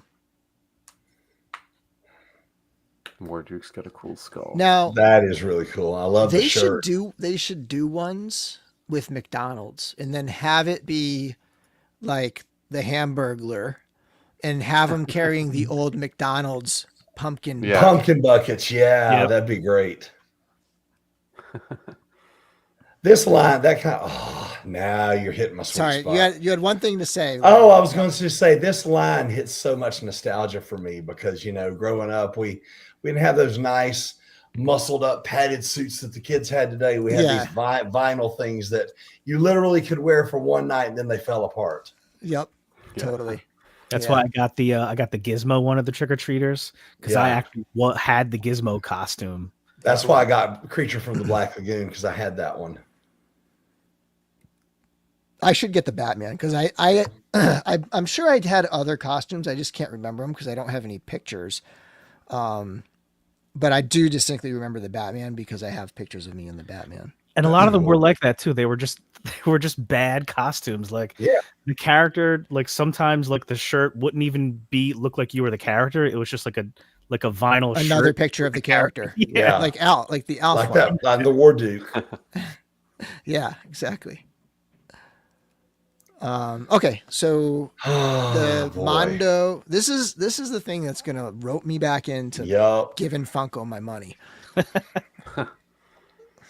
Yeah, this. that is just beautiful. And I love that the first wave is He-Man, which is kind of standard size. And one of the things I liked, Pixel Dan did a walkthrough, and even though they are a quasi 1/12 scale, like He-Man is like 7.5 inches tall, Man-at-Arms I think is 6.25, Skeletor is about the same, but then Clawful is like 8 something, and then his with the base he's even bigger. So I love this. Reminds me of the way that they did the Stactions, and to an extent the 2000X line, where they really tried to do everything in scale. But man, this is just like, I think Mattel has done some cool stuff with Revelation and Revolution and with Masterverse, and I even bought a handful of them, but nothing has been able to touch what the Four Horsemen did,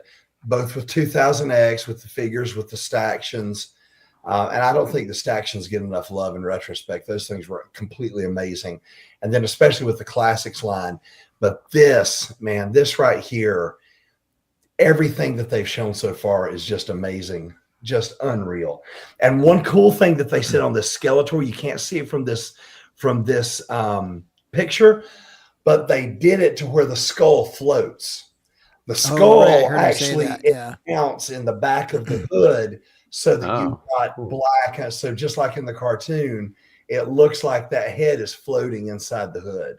Yeah. So little touches like that are going to make all the difference in the world. And they're just beautiful. And the paint on that He-Man, oh my gosh, man. That is materials. Gorgeous. So gorgeous.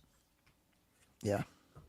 As far as just as new lines go, this was the thing that excited me most from the whole con.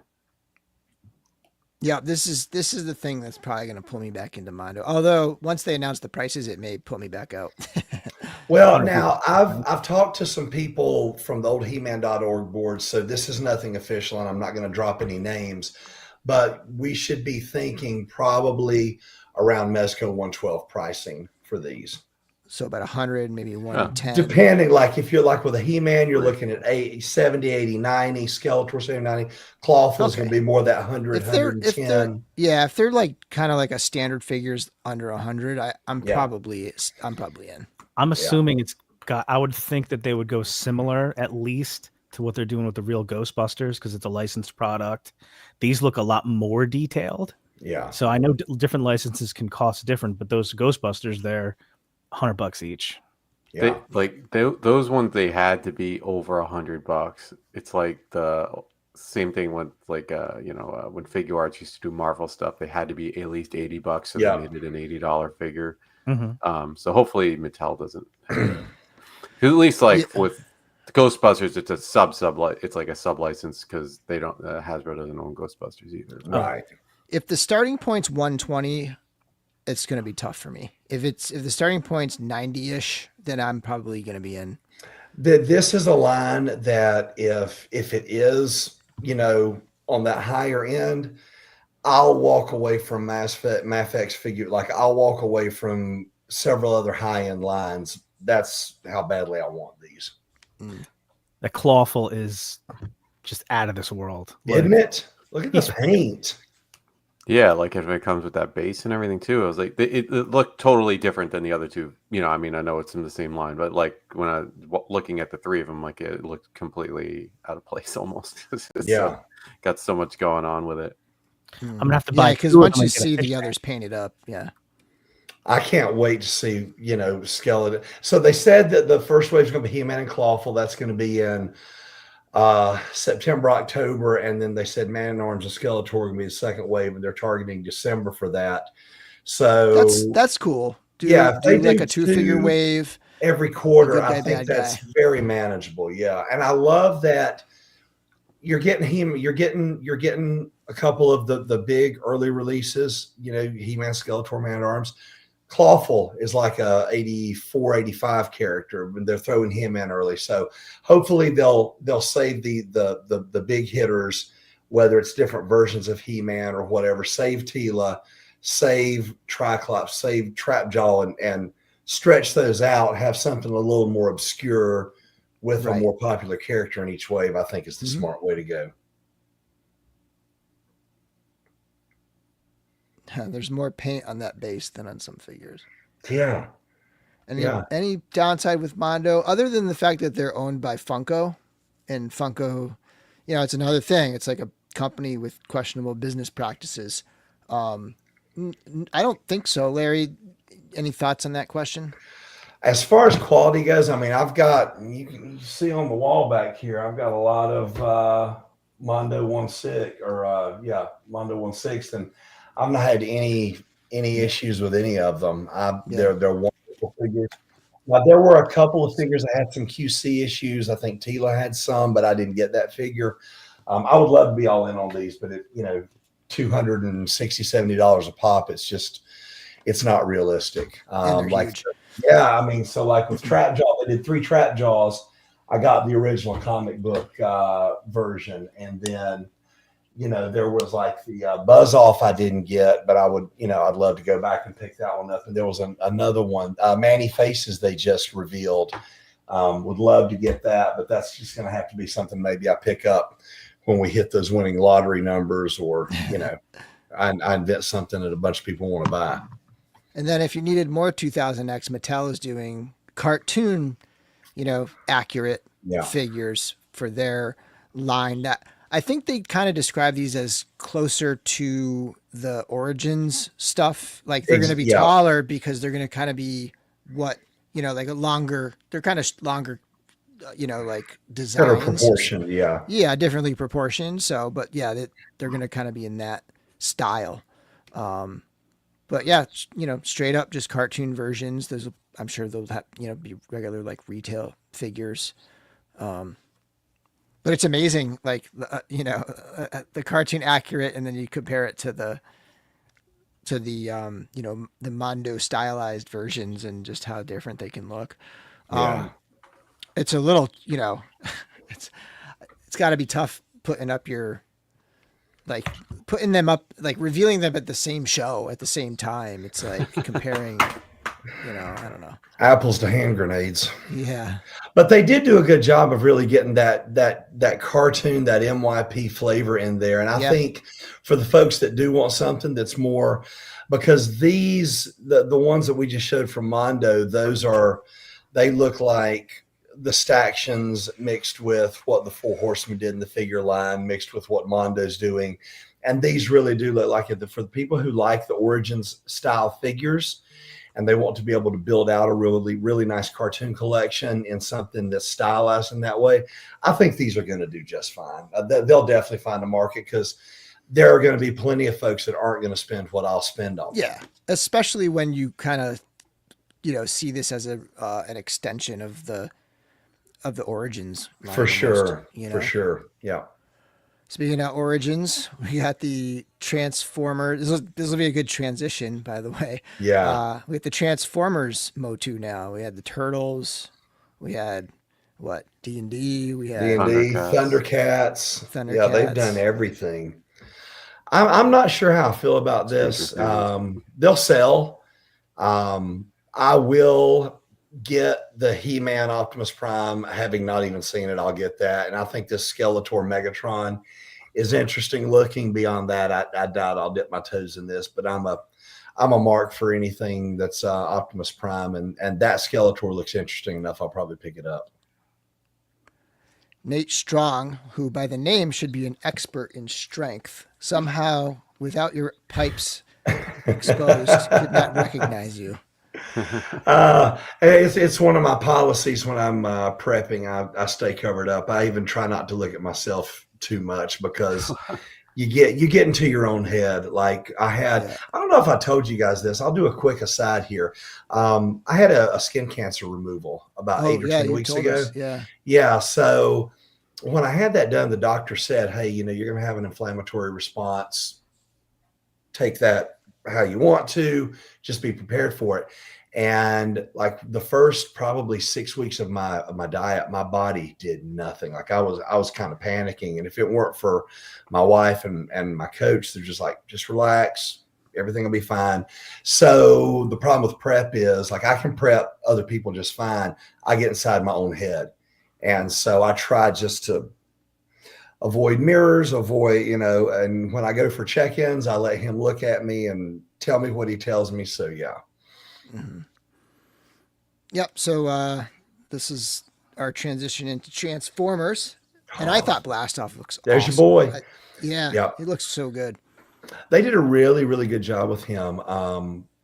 Surprise! Like I was kind of wondering what direction they're going to go because the last time when they did Combiner Wars, they did some questionable things with some of them. But these are they've done such a good job of making them truer to the cartoon, but with modern articulation and sculpting and everything like that. And I love what they've done with him.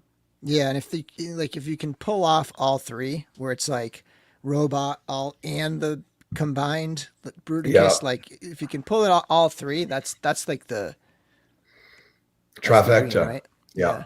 And this is going to be a thicker boy and more expensive like Scrapper was, because he's going to have to, he and Swindle are going to have the extra construction in there to bear the weight, and they're going to have the extra joint in there for the ankle pivot. So yeah. And he looks really good too. And then Onslaught. Yeah, which we're just getting this uncolored render for now, I guess. Right? Yeah, and he looks, I mean, it's going to be great. It looks like they're going to do, from what I've seen on the silhouette, it looks like they're going to do sort of kind of the skeleton that like they've done with Minosaur and Superion, but maybe not to a strong extent, because the way Onslaught looks, he doesn't look like a plug-in. He looks like a standalone piece, and we haven't seen Swindle yet, so we'll see on those. And then we got some 86 stuff. Yep. Wind Charger. Wind Charger, again, like any of the 86 stuff I'm going to pick up. And we'll get two versions of him for sure, because we'll get a dead version, because they've done Dead, Ironhide, Prowl, Brawn, and Ratchet. So they'll probably do an 86 Wheeljack, which they haven't done yet. And then we'll get a 2-pack of those Dead as Target exclusives at some point. But he looks really good.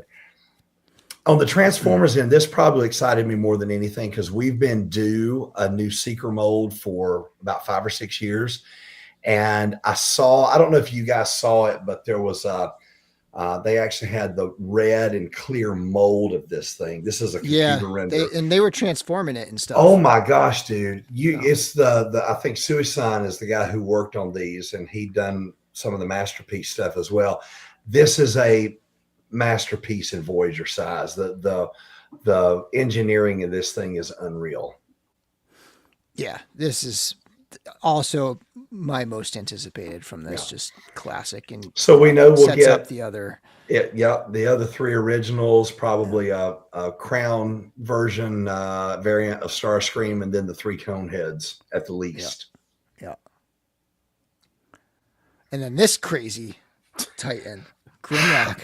Yeah, I was never, and you know how I felt about the Bay movies, but the Masterpiece stuff has been so nice. I picked up the Age of Extinction Optimus Prime, and there's a part of me that wants that big ass dinosaur, because it's going to be big enough that Prime can ride on him like he's supposed to. Yeah. So I haven't decided. I've only passed on one Titan, and I regret it. I passed on Tidal Wave, and I wish I had gotten it. So I will probably at least pick this up the minute I see it, and then sit on it and decide what I want to do with it. Yeah. I like that color. Bigger than I expected when I saw it in the glass shelf. I mean, just look at it next to that's a monster. The other Grimlock, leader class Grimlock, right? Yeah. And he's a big chunky boy. He's huge. He's a chunky boy. Yeah, super cool. And we got a couple more picks. Yeah. Again, they said it's probably going to be 200. Yeah. So I don't know if I would get this. It's like way outside my usual Transformer stuff, but it just looks like so much fun. Looks like an awesome thing. That's a big monster. And the paint applications on the painted model look really good. So once I see it live, I'll make a decision, but I'm definitely leaning toward picking it up just because it's so big. And I have a hard time saying no to a humongous robot. Right. I didn't mean that as bad as it sounded.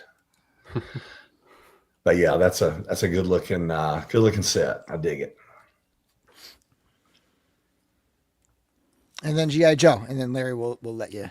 I'll say one other thing that they didn't show at San Diego, but we found out afterward is there is going to be next year, one of the commander classes that they're going to do is going to be Armada Jetfire. So that Commander class Armada Optimus Prime, which was easily one of the best toys of the year 2 years ago, easily one of the best. So look for them to either re-release that. If you've been thinking about getting it, don't pay the ridiculous aftermarket prices. They are going to re-release that Armada Prime. I don't know if they'll release the whole thing or if they'll just do the smaller bot because we're getting a Nemesis Prime as a PulseCon exclusive. But they did announce that we're going to get that Commander class Jetfire on the back end of 26. So just know that. Okay. Yeah. So this guy, after they made Crystal Ball, they wanted to make kind of something to complement that. And that's where this guy came from. That's where the concept for this came from. Cool. And Did this go up yet? This is I think a Walmart exclusive. Yeah, it's not gone up yet. No, the two things that they've shown that have not gone up yet, this didn't go up yet. And the Steelers Short Fuse 2-pack didn't go up. The other individual figures went up today. Okay. Yeah. And we got a couple. And it lets them reuse, they get to reuse Timber mold. They get to reuse the Serpentor Cobra mold and then, all those Viper pieces. So they're getting some mold reuse out of this as well. Dig it. Totally dig it. And then these went up today. These went up today. Standard retail. Right? Yeah. Yeah. And then we'll, if you look at Wetsuit here, if you look at those flippers, there's another Cobra diver. I think it's called the Moray. Maybe it was from like 90 or 91. It's kind of a pink and black motif, and it had those very stylized flippers. So those flippers tell me that guy's coming. So they're going to keep up with these the main stuff and the more obscure releases. But yeah, that dude looks awesome, and I'm going to put him right next to Leatherneck so they can fight each other. This whole wave, I think, is killer. I love really is. They have my favorite G.I. Joe in this wave too. Who is that? You're gonna love this. Okay. Sci-Fi. Oh, dude, I love that dude. He was one of my favorites. This guy, you know what? This is one of those when G.I. Joe got to like 90, 91, like those last couple of years of the original toy line, I didn't have very many from that line. I was still reading the comic book up to the end. I thought this was just something new they had made for the line, but this was in the 91 line, the same year that the version 4 Snake Eyes came out. So this was definitely an existing character, definitely more obscure. And he even came with a big ass scorpion, not that big or detailed. But yeah, this is a really, really killer figure. Yeah, I'm with Nate here, where I'm glad I bowed out. I was collecting them and then I bowed out. I'm not getting everything. I'm getting most things, but it's one of those where there are a few that I'll leave behind. They're retail figures like this are relatively inexpensive enough where it's easy to get carried away and just keep picking them up. It is. So it's like if you just keep it to zero, then and the next thing you know, you've got a Haslab that you don't know where you're going to put it. You run out of room.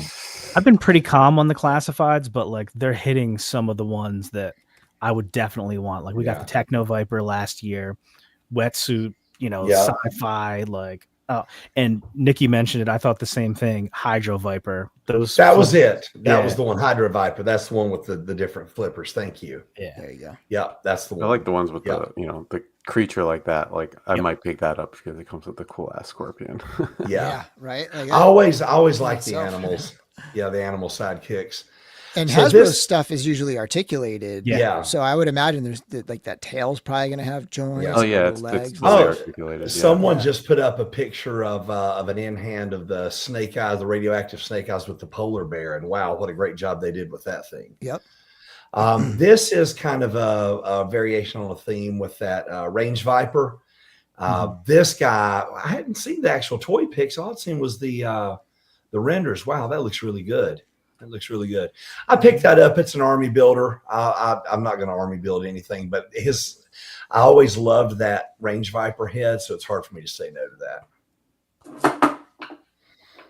And yeah, Mainframe was a favorite of mine when I was a kid. I always just loved the idea of like a computer guy. Yeah. Like, cause I don't know. It's like a tech crew. Yeah, you know? Like, it really was. Yeah. And the thing, he comes from that. So you had your 83, 84 guys, and then your 85, 86 has kind of replaced your 82, 83, 84. Your Sci-Fi replaced Flash as the laser trooper. He replaced Breaker. Actually, he and Dial Tone kind of split duty, replacing Breaker as the communication officer. So this was part of that transition going into the movie. I really like this. This was another one that when I was a kid, I wanted it, but I never had it. Man, that looks good. I love that alternate head. Yeah. Sci-Fi. All right. You take this one. This is your boy. Yeah. Sci-Fi, one of my favorite characters from the original Joe line, so much so that I remember the day when my dad bought him for me at Jamesway. And when we got home, my mom wouldn't let me have him yet because it wasn't my birthday and it wasn't Christmas. So we sat on top of the fridge for like 2 weeks before I and he's like 86. Like there was still like, we hadn't gotten to Eco Warriors or all that stuff yet. 86 is still the heart of it. And he was a laser trooper with the gun, and he was silver and neon green and just ostentatious and just gorgeous looking. So I've been waiting for them to make him. And this looks really cool, but they're still going to have to make another version where that silver is really silver and that green is really neon. But I'm definitely going to grab this one anyway. A retro carded one. That's exactly what I was going to say. I could see them going retro carded with his colors. And with the helmet on, he looks like he could mix in a little bit with Cosmic Legions. He could be a cosmonaut, you know. The same way I mix in my my Praetorians. Yes. With what I really like with this, and I get excited when you see something new, is they tend to use the blast effects over and over. This is a new blast effect. And so as we get into, from this point moving forward, G.I. Joe did incorporate more and more sci-fi elements into the stories. And I feel like that type of a blast effect is going to see a lot of use in various colors. I was in this panel, and they mentioned that the ball is separate from the other things, so you could have it like just charging. Oh, really? And also attach it for the blast part. Yeah, that is very cool. And they do cool stuff like Sci-Fi was amazing, still one of my favorite figures of all time. But like he was, like a figure. He wasn't, the helmet didn't come off or anything is what I mean. Yeah. But now this is the classified version. So now it's 6-inch. He has, blast effects. The helmet actually comes off, like stuff like that. That's really upgrades on the old figure. Yeah. That makes. And if you go to like some of the toy coverage sites, they'll if you go to His Tank, I think they'll have the action shots, like the environment shots of this whole wave. I'm pretty sure. Actually, they're all up for pre-order, so I'm sure they're up on the sites now too. So we got the Steel Brigade. Yeah, this is up for pre-order somewhere. Pulse exclusive. It's a Pulse exclusive, and I'm pretty sure it already sold out, if I'm not mistaken.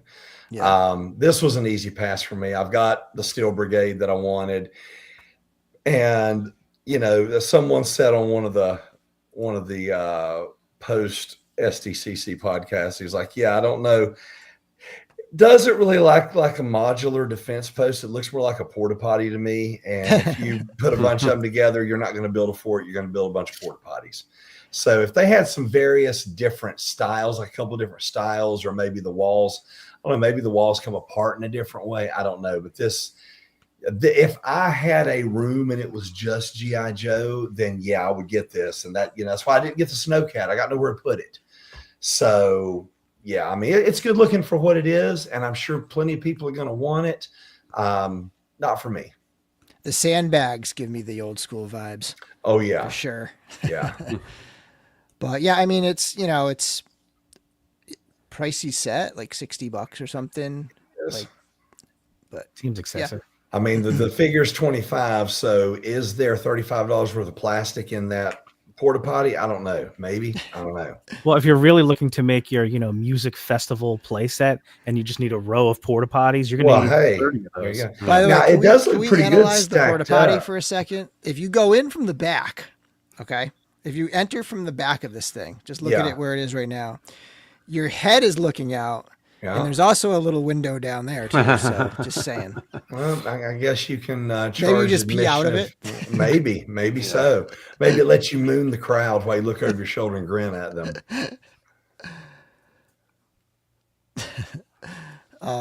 Yeah. So Now, it does look kind of cool stacked up like that. yeah, So tower. You can turn it into Scorpion a tower. parts in the ground too. Hopefully Yeah. you don't get attacked from the other side. Exactly. Okay. Night Force. Yeah, I thought I didn't really care for the quick kick, but I love the beachhead so much I had to get it. Oh yeah.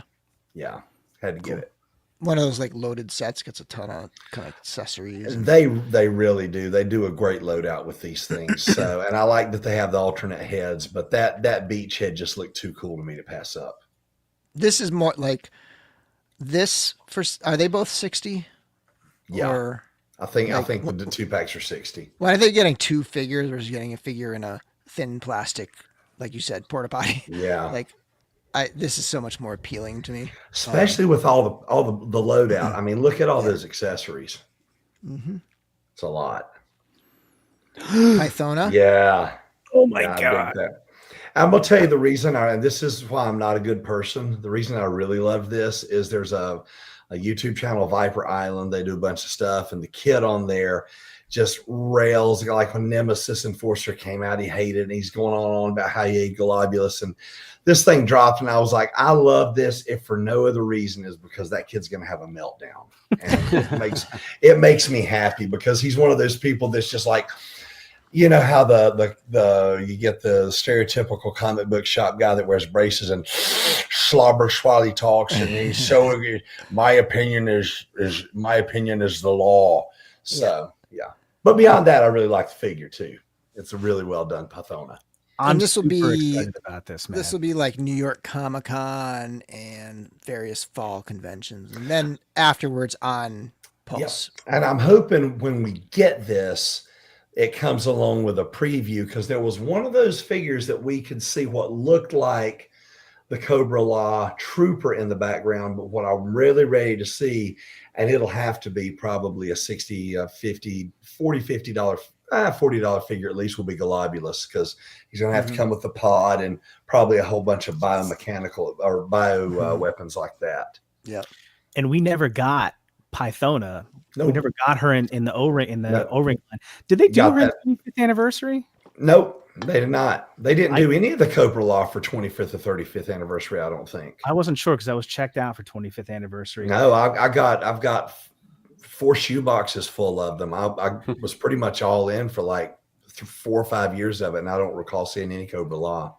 But I think she looks amazing. I Yeah. actually have like a custom Pythona that was really cool. But I'm just excited to give me all the Cobra Law stuff. The Yeah. fact that they're doing it, and they're doing Super 7's doing the O-rings now. Yeah, Give it all to me. I'll take it all. yeah. And then these are the like Big the ones lob. that I wish Yeah. I actually prefer them not to do this. Just like drop the prototype, but so we've got Iceberg, Big Lob, Hit and Run, Who I'm very excited about because I never had him and always wanted him. Night Viper, and Lifeline. Yeah. So these, Big Lob, that was like the guy who got shortchanged in the original line. They never made him for the movie. The Collectors Club did him, and then they did him in the 25th or 35th anniversary. The rest of these have seen multiple releases, but I'm excited for all of them. Like, these are all that first, 5 or 6 years of the line when I feel like it was really playing to strength to strength to strength. And just all these are going to be great. I'm looking forward to the actual reveals of these. Lifeline's a classic too, right? Yeah, and was Lifeline was that the same wave as Is he like a mainframe? He's a mainframe, essentially? because Doc was 84. Because in 82 they came out, 83 they just redid them with swivel arm battle grip. Then 84 was like Gung Ho and Doc and those guys, and he was like 85 or 86 with mainframe and dial tone of those guys, like the wave that came out before your Mindbenders and Bats and all the movie stuff hit. Lifeline was always funny to me because like on his file card it says that like he is like morally against taking life, so that's why he's got like this is his profession, to save people that are injured in battle. And on the card art they've got him holding a gun. Hey, sometimes Trigger's got a broken leg and you got to put one in him. That's all I'm saying. And then Larry, you can be set free. I'm gonna bow out. Yeah, you guys have a great night. It was great having you on, everyone. It was wonderful. Yeah, good hanging, man. Good night, Larry. Glad to be back. Yeah, I will talk to you guys soon. Later Good on. night. Yeah. Later, Larry. So these are the only Marvel Legends I put in here because it's Magic the Gathering. They're doing some Marvel sets, and I believe the first Marvel set, I don't know when it's coming out, but it must be soon because I think they might have done some secret layers with it, and then but I think the first actual set is going to be a Spider-Man set. So I know a lot of people are excited for the like just battle damaged Spider-Man, but yeah, they got Magic cards with them. Yeah, that's pretty cool. I did a Magic, like an outside event for Comic-Con, and I got a couple of starter decks that are, they're all Spider-Man based. Nice. Did you play some Magic? Yeah, they had someone like teach you, I knew, I still know the basics of it, so he just kind of went over it, and we basically played with 5 life just so it could go through quick. But I got 3 decks during that whole event. Like, got one to play with, and I went to another place, they gave me another one, and then like picked up one on the way out or something. So nice. That's awesome. Yeah, that's cool. Chris talking about mentioning that event he went to and one he mentioned earlier. It sort of seems like Chris might be like the best person in the world to go to San Diego Comic-Con with. Like, he would know like all the good places to go, like all like the other like events and parties and stuff. I wish there was. He's a local. Yeah, I wish we could say that. Yeah. I mean, I know where to go to hang out and stuff, but like, the parties are hard to, like the real parties to get into. Like, you really need to like know someone in the industry or something to really get into those type of parties. Like the after party for the George Lucas, right, or whatever. Like I think hanging out with like Guillermo. Like, I knew a friend of mine. His cousin works for a video game company, and he went to some IGN party on, that was Thursday or Friday night or something, and All American Rejects played. But he was just like, we're just going because we know someone who knows someone who's in the industry. Yeah. It calls it the George Lucas party is the flannel party. Yeah. So they're doing Spider-Man, Agent Venom, which the card is great. It's a really cool card. And then Man-Wolf, or who is it? Yeah, Man-Wolf, right? And then, which is one of those flip cards. So in Magic, some cards transform, they flip over into like another character when a certain situation happens. And then you have a Mary Jane, like in a Iron Spider Stark Tech suit. So like the card isn't even Mary Jane necessarily. It's like this Stark suit or something like that. Yep. So that's that. And then into the Black Series stuff, so the Star Wars stuff. We've got the High Ground over here. See what it says at the bottom? Oh, on the Chris, first. Did you go to the Cold Slither thing? No, I guess the band, there was a band that was Cold Slither, like that was playing there or something. Yeah, they did. I'm not sure where it was. I didn't see them. I know it was like after the con and late at night, and like, so it was like a thing, basically a choice you have to make. Like, I'm gonna go see this band and not get up early the next day. Right. Or Yeah. Bill, can you go back real quick just to the Obi-Wan and Anakin battle? See what it says at the bottom? Figure does not fly. Oh, does it? Just in case, Trevor needs to start putting those in his thing. Want to be upfront about it. Okay, so this seems like the year of like the 2-packs because we're getting this 2-pack. We're getting Clone Wars, Anakin and Rex. This is Ventress as bounty hunter, like so certain like a very episode specific Ventress. A new version. This is a figure that I'm sure really needed an update because that Django was one of the earliest ones. But a new Django. And then another 2-pack. So, and then this one as well. That's right. Yeah, that one too. These are all just figures that were out before, though, right? Like, I mean, except for like that updated Django. Like, I thought that Rex. And I don't know Anakin had if been out I don't know recently. if this version of Palpatine, like Palpatine in the red outfit, was out before. They had that on display, and there's each of them have 2 heads, and like they're both great. The Sam Jackson heads are like perfect. So Yeah. They're at least deluxe versions of each one. And these, I'm sure, both of these figures. Well, I guess Vader. They've been doing Vader forever, but I'm sure this Luke needed an update, and I don't think it's been updated, right? Yeah, I was gonna say. I mean, I haven't really been super deep in Black Series in a long time, but I don't remember them in being like that weathered and battle damage as far as for Luke. Yeah. But there's Vader. That looks cool. Oh yeah, they are separate.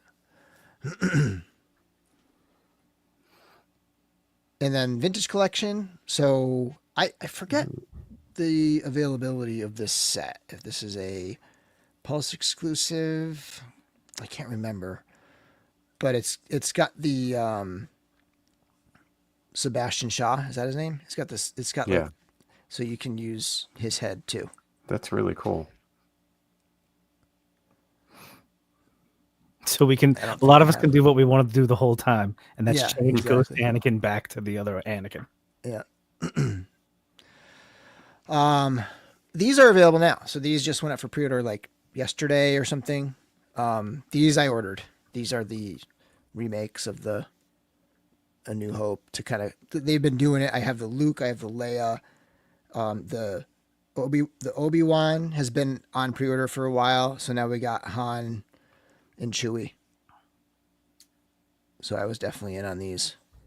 The Han's hair looks a little weird, but it's one of those things where these are so small that when you have it in hand, it usually doesn't really like translate that badly. And then we have a Shock Trooper kind of randomly mixed in there. And then the Haslab, we can kind of mention this. 450, is that right? 450. Super pricey Haslab. Mm-hmm. Yeah. And it only comes with 2 clones. And then you get 3 other figures that are stretch goals, but like the Jedi figures. But the last TVC was the Ghost, right? TVC Haslab, I mean? To release, and then the current one is the one that you have coming, right? The Cantina. Seems like the Ghost had such like a big reception. I don't know how this one's being received, but I don't know. It doesn't seem to be quite on that sort of hype level to me. I think the thing is they've done this thing a bunch of times. Mm-hmm. It's bigger, but it's not. Yeah. Yeah, I think it's one of those things where like a lot of people think it's overpriced because of what they've gotten in the past for so much less, and it's just one of those things where a lot of people have a ship like this already. They just don't have a Haslab version of it. And it's just it's 450. Like when I think of the Razor Crest, now this is bigger than the Razor Crest, but like the paintwork on that thing, like it's just so much more detailed than something like this. I don't know. There's a lot of empty space inside this thing. I don't know. Yeah, you're gonna have to fill it. And the crest was a lot cheaper. Yeah. Right. Yeah.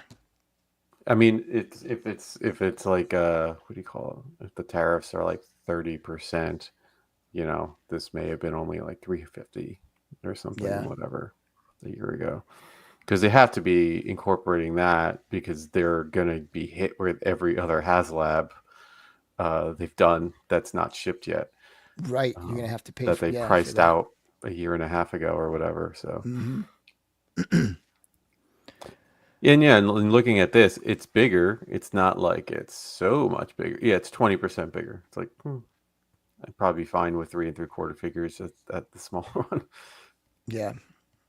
I think this is probably one of those things where if it was like under 400, people would have reacted a little bit differently. If it had that 3 in front of it instead of that 4 in front of it, like, but yeah, it is substantially larger than the previous ones. But the previous one was like $100 or something, or 150 or. Yeah. And like you're saying, it comes with just 2 clones. Like, yeah, you have to fill it with, another dozen guys or something like that. Worth of clones. Yeah, exactly. Benji, Like, have a good night, Benji. Thank you for the giveaway.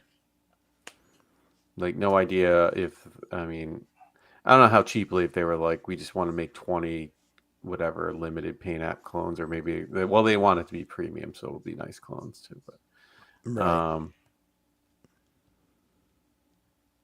know.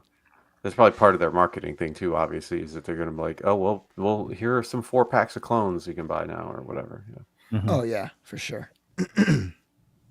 Yeah, so Coleman Trebor is, so the actual funding is 8,000 units, and then not units, backers. No, I guess that would equal the units, right? Because if you order 2, it counts as 2, even though you're 1 backer. But okay, so 10,000 for Coleman.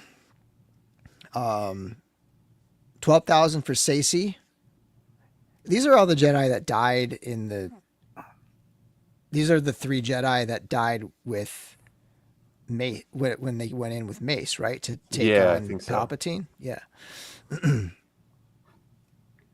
then Agent Kolar at 14,000. Yeah. I guess I didn't, because I didn't go to the panel, so I just saw it on the floor and I saw the Jedi there, but I didn't realize it was like that were the only like stretch goals of those 3 guys, because it's cool to get them, but Yeah. no. Coleman didn't even make it to the gunship.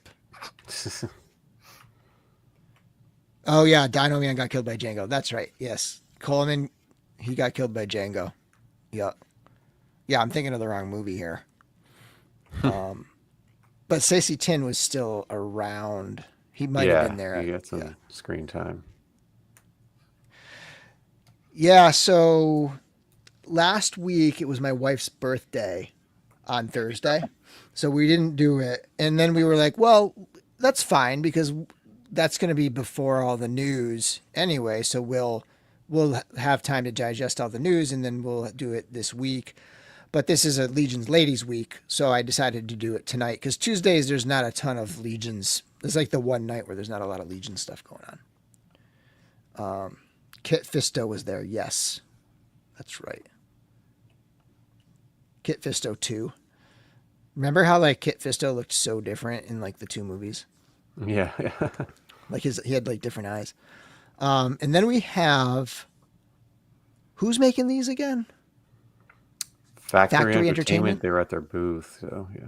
Yeah, Factory Entertainment doing Battlestar Galactica, 3 3/4. So you have classic Battlestar Galactica 3 3/4. I would imagine if these do well, they would also do the 2000s one. And I never even watched this one. I was diehard into the remake, well, it's not technically a remake, but the 2000s one, I was super into it. So this is Apollo, right? And then we have some Cylons, Starbuck, Boomer, and the ship, the Viper. So this is promising. This is pretty cool. I don't know if I'm not sure if I would go in on the ship, but I would probably pick up the figures, especially now, definitely if they do the later show. The ship looks great. Like, I don't know what their production capabilities are, but like the whole paintwork and everything, Yeah, and it's a sizable ship. It looked really cool. Yeah. Yeah, very cool looking stuff. And they had some 6 scale stuff. And they had the 2000s Battlestar. So they have a Dama in the back and the 2 classic characters up front.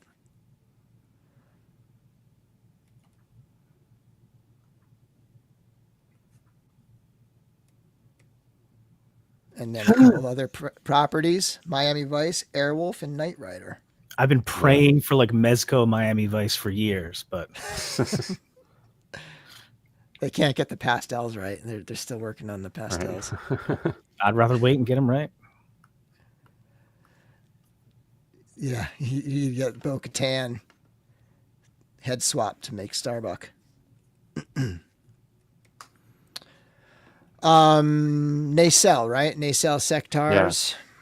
They're doing the hand puppet spider, the hand puppet insect flyers. Mm-hmm. I think their eyes light up. Did they light up in the originals? I don't think that they did, but I saw when they were showing them last week that these ones did to have light. Oh, they do. Oh, they do light. Okay. These ones do. The old ones did. Oh, I thought you were asking, do you think they light up? Oh no, yeah, they do. They light up. Okay. Mm-hmm. That's cool. I had one of these when I was a kid. Nice. I thought it was the greatest thing. Like, yeah, they're pretty neat.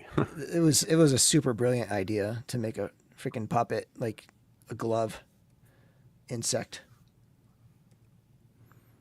Yeah. And then Jonathan, we got your new stuff. So this is a Crystar character. Is that right? Yes. So, that was the biggest thing. 2 years ago that Marvel Legends announced they were doing a Crystar figure, and it came out, and Crystar came out freaking awesome. Nobody saw that coming as a release in the Legends line. So immediately, a lot of people that were excited about it were like, well, is that the only character we're going to get from Crystar? Like, a lot of people have never even heard of Crystar. What are the chances of us getting something else from the same line? And I literally just saw this for the first time today. I must have missed this last week, but this is Warbow, aka the green guy. So I don't even know what the story is behind this guy, but I've seen him before at cons like this. That's the vintage one. So they are making more Crystar characters, which is just freaking so awesome. Relatively obscure characters from an obscure line. I can't wait to get this guy. The Crystar came out beautiful and gorgeous, and the way they sculpted the figure, he's got all kinds of like different edges, so as the light shines through the figure, it like refracts a little bit. So looks freaking cool. So happy to see this. And then also Nacelle doing Power Lords, right? Yeah, yep. Nacelle's doing Power Lords, there, which is just freaking awesome. Another relatively obscure line that was, I think, at least remember that the book of Alien Designs by Wayne Barlow. That's what the Power Lords figures, I think, were based off of. But like, I had like a couple of these when I was little. Like, I had like Atom Power here, and I had Marcus over there too. So the fact that Nacelle is making them at all, I was pumped about. And when I saw the pictures, they look awesome. Like, here, this is the vintage Arcus right here, right? Hang on, let me embiggen you for a second. Yeah. So this is the vintage Arcus. Yeah. This is the vintage Atom Power. So like the main bad guy and the main good guy. And they're both awesome. Arcus looks incredible, but it looks like in this new line, Arcus is like much bigger. Like, he's huge compared to Atom Power. Atom Power has all kinds of cool details. And the thing was, he had like almost a He-Man thing going on, where like the Prince Adam would like power up and become Atom Power. And the gimmick was the figure where it would just flip back and forth between his blue side and his regular side, and his arms would work both ways and stuff. But so were those O-ring figures or no? No, they were like I guess you would call them like 5.5-inch figures. Okay. And they were just regular plastic construction. But like the new ones Nacelle is doing, they have one where you have the blue powered up side and the regular side, and like 2 swappable halves. So yeah, there you go. Yep. And I think those are the only 2 they've announced. But as you saw from that other slide, there's a list of other Power Lords characters that if these do well, they'll make them. And if they don't do well, they won't. So It might just be these 2. So there you get a good sense of the size. Because this one, it's like they're big. They're kind of next to each other, but like this is like right next to each other. Yeah. Okay, so then Hammertron's asking, how about the nacelle Star Trek figures? So throughout that weekend, I think this was one of the reveals. Janeway from it's an episode specific Janeway, and then we have Nog here as Ensign, as Wave 2 figures, and then also Wave 2, I believe.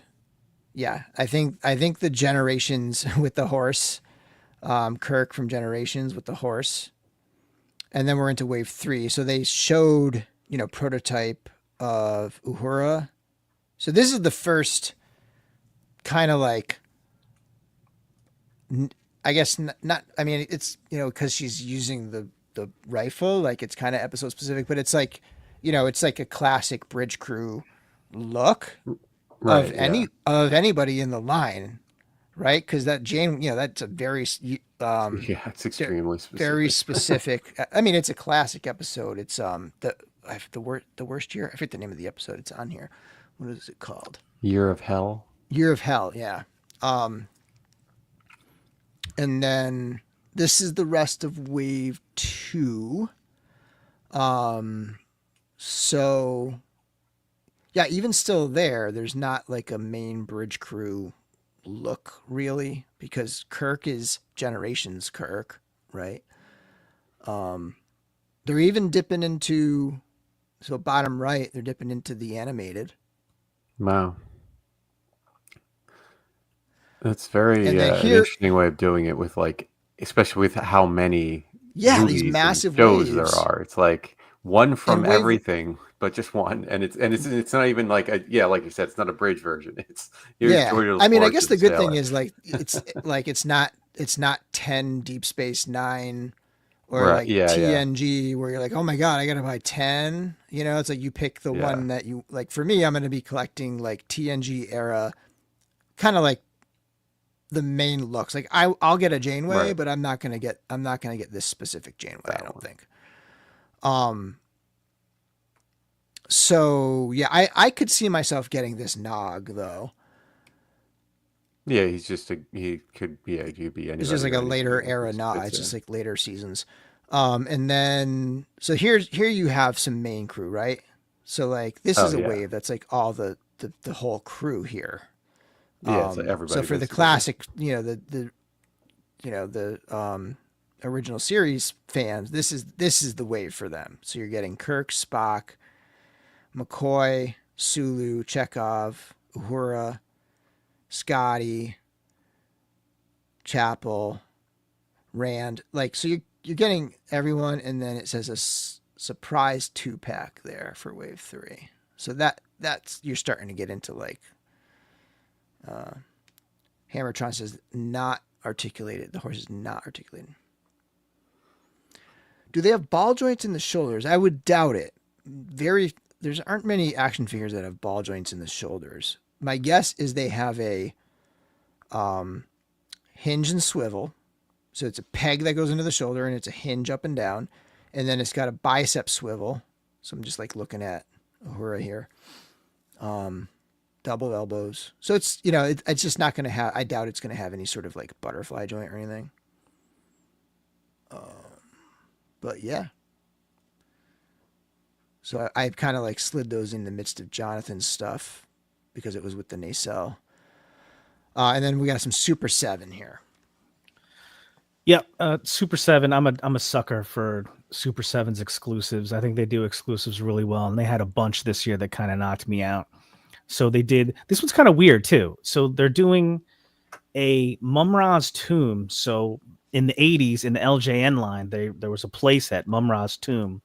And the gimmick was you could put Mum-Ra in it, like decrepit Mum-Ra, and like spin it. And it would supposedly, it turns to the other figure. And like, that's him changing to the ever living version. So they're doing I guess the package is like a cardboard display that sort of mimics that idea that the middle spins, and old Mum-Ra can turn into ever living Mum-Ra, and you get both figures and this, I'm pretty sure it's cardboard, like little playset package that has that functionality. But like the scale is weird. Like I think they're like 5 inches, something like that. They look like He-Man type. They did a line. Yeah, they did like a sub. I forget what it's called, but it's essentially like He-Man style figures. Yeah. Because I had not seen that for Thundercats, but I think they did them. I know they did them for some like the Misfits and like the like stuff. Yeah, like they that. definitely had yeah, some, almost like a kind of like the reaction, but in He-Man style, and they did a few different things. So of course I ordered this. Yeah. Yeah, that's neat. Oh, and I think that's wait, is that it? Hold on. Oh no, that's right. So we had these photos. Yeah, that was the render for this guy, the astral projection Lino. So that was this render or something like it was what was going to be one of the unlocks for the Cat's Lair that we never reached. But now they released it as a San Diego Comic-Con exclusive. Figure is awesome. Once you get him out of the package, he looks awesome in the light. And a little extra thing for Ultimates collectors, Super 7 stopped including like the sleeve over the package for their Ultimates figures. This guy has it because he's an exclusive. It comes with the sleeve. So if that kind of thing matters to you, it does. This one comes with the sleeve. Yeah. And Super 7 Cold Slither. Yeah, so they're also doing the Super 7's now doing what they call Reaction Plus, which are O-ring figures. So they're doing their own line of O-ring G.I. Joe figures, and they're really specializing. They're doing core characters too, but they're specializing in characters that we never got in the O-ring line. So they've already released a regular Cold Slither Zartan, and they also did a Super 7 San Diego Comic-Con exclusive versions where it's this whole package that you see here. It's a special this whole box and everything that comes with Zartan in a special colorway, and you get a 45 record with the Cold Slither playing on it. You can actually play, and there was like 3 different, I think, color combinations. This is the one I ordered, and this one's on the way. So presumably, and a guitar pick, it looks like. Yes, a little guitar pick and a little, I think, a program or something. All the extra little stuff. And I guess presumably what they'll do is as they do waves, they'll include like a Cold Slither character. So Zartan is out now in like 3 different versions. But I love the colorway. I thought it looked really, really cool. The pink and the yellow and all that. And I love the idea of including the 45 record. I think that looks cool as hell too. So this is me being a sucker for Super 7. Dave wants the vinyl. Cool. I hope it's not like some AI, like. Oh, I hope it's the actual recording. I would assume, yeah. I hope. That would suck.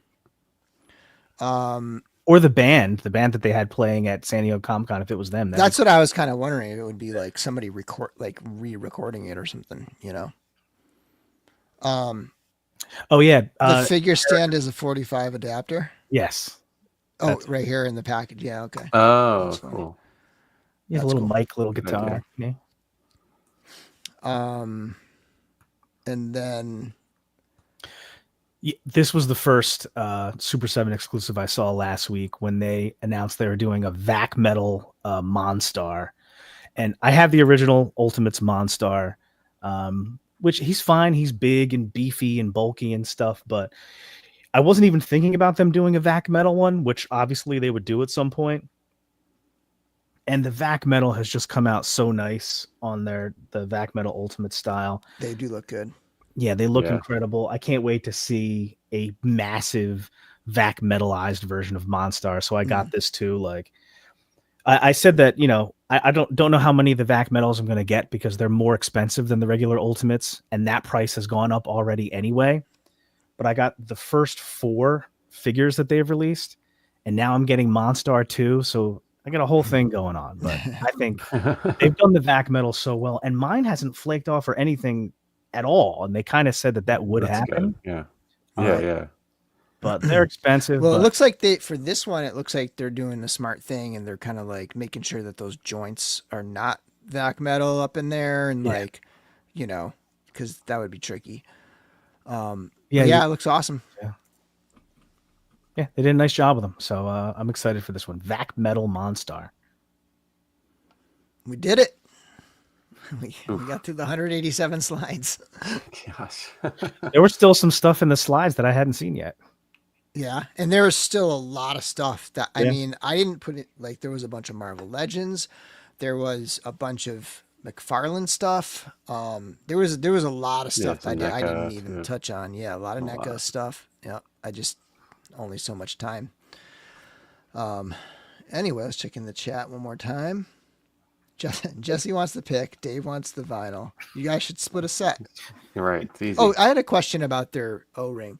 Have they only done G.I. Joe for their like O-ring plus line yet? Or have Micronauts. oh, they did Micronauts. Okay. But were those Micronauts, were they O-ring too? I didn't know. The ones they just released, I believe, were, yeah. All right, cool. That's cool. But I think that's it. I sort of presumed that they'd be using that form factor for other properties coming up soon too. I imagine they would. I think I'm wondering if they're going to change Reaction and just totally focus on Reaction Plus. Probably, I doubt it, because especially with the amount of music releases and things like that, like they'll always, yeah. And regular Reaction's And- got to be cheaper to make. And there's a Yeah, diehard. exactly. There's like a diehard community of Reaction collectors that I think would want to make sure that they stick with that classic Kenner Yeah. style. You know. Yeah, I know people get down on Super 7 a lot, but a lot of people are buying their stuff. Like, They have cool stuff. Look at Eric Miller. He said he's flipping through Instagram and seeing stuff that he worked on. How cool is that? Yeah. Congrats. Congratulations, Eric. Awesome. That's awesome, man. Yeah. I want to say he maybe worked on the. Eric, did you work on the Mr. Beast thing? Because that would have been something that maybe you painted that was up, shown at San Diego Comic-Con, right? I think Haslab's overpriced. Yeah. If I loved it, I would still buy it. Like I'm not like opposed to overspending. Like I do it all the time. I buy expensive stuff that is just plastic that probably, 95% of the people in the world would think is overpriced. So Well, I was finish one thought is that, I said at the beginning of the show that I have the Haslab TVC Cantina. I think it's shipping the next couple of weeks. I got the email. That was something that when it was announced, I was excited about it, but I'm like, dude, this price seemed way out of whack to me based on what it was and based on they had been putting out like mini play sets of that exact same like Tatooine style color plastic or whatever for much cheaper, but I still ended up backing it because I was like, I want a Cantina. I want a Cantina. Yeah, you get that Cantina on the inside. Yeah. I mean, that's and How the much thing did with that that go one for is back then? I it's don't like remember. it's like a I think bunch I of was over 4, and there was 2 versions too. There was like an expensive version and a not quite expensive. that's yeah, right, right. You yeah. had extra parts. Like it's modular in that you could theoretically spread it out onto a bunch of different shelves and have it not necessarily take up like Mhm. a kitchen table or something, Yeah, So do you regret it now or are you excited? I'm excited. It's like now I like Chris asked like how much was it, and now I don't really even remember exactly what the price was. $0 now. It's a gift from your past self. It's been paid Yeah. for over a year, so it's like it's free now. The price is great. It's wonderful now. Yeah. So like I think if you want it, back it early because it looks like it may kind of struggle past that finish line. It's the gunship though. It's one of those things where I'm not the target audience. I'm not looking Same, yeah. at that like segment of the Star Wars pantheon, but it's not even one of those things where I'm like, you know what? I'm not really the target audience, but I still think that looks really cool. To me, if people like it, cool. But to me, it doesn't even really look that cool. Like the Ghost, I wasn't gonna get, but I was like, I almost kind of want to get it because that's how cool it looks. You know what I mean? Mm. And you could definitely tell the difference between like there's two Haslabs going right now, and like what the license really costs too. Like the Snowcat, you know, it's Hasbro's own thing. With it's like $325, and that's a very large vehicle. It's really it looks way 12 more scale. complex.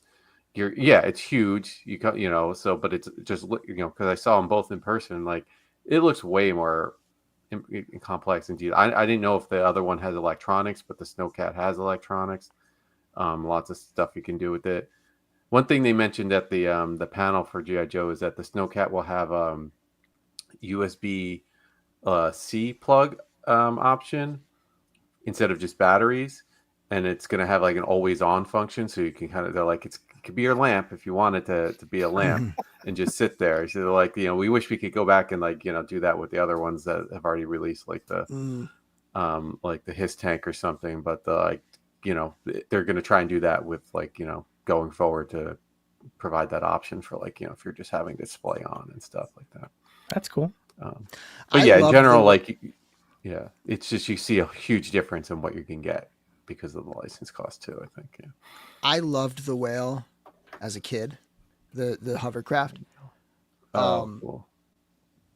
But that's a lot of just like, if you think of that in the 12th scale, the amount that the pontoon, I don't know what you would call it, but the hovercraft part, right? Like what would be the rubber part of a hovercraft, right? Like the outer, that's like a lot of like, I don't know, like it just seems like as a 12th scale toy, it would just take up so much extra space than something like the Snowcat. And like that area of the Snowcat has wheels and moving parts, and I don't know, it just seems like in that scale it just wouldn't translate as good, in my opinion, as like a toy.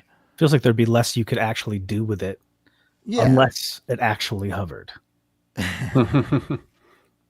Yeah, I mean that's not out of the question. If you really, you know, they make hovercraft at RC like that. Do it, Hasbro. I'll be back in on classified Haslabs if you do that. Alrighty, I think we'll call it a night.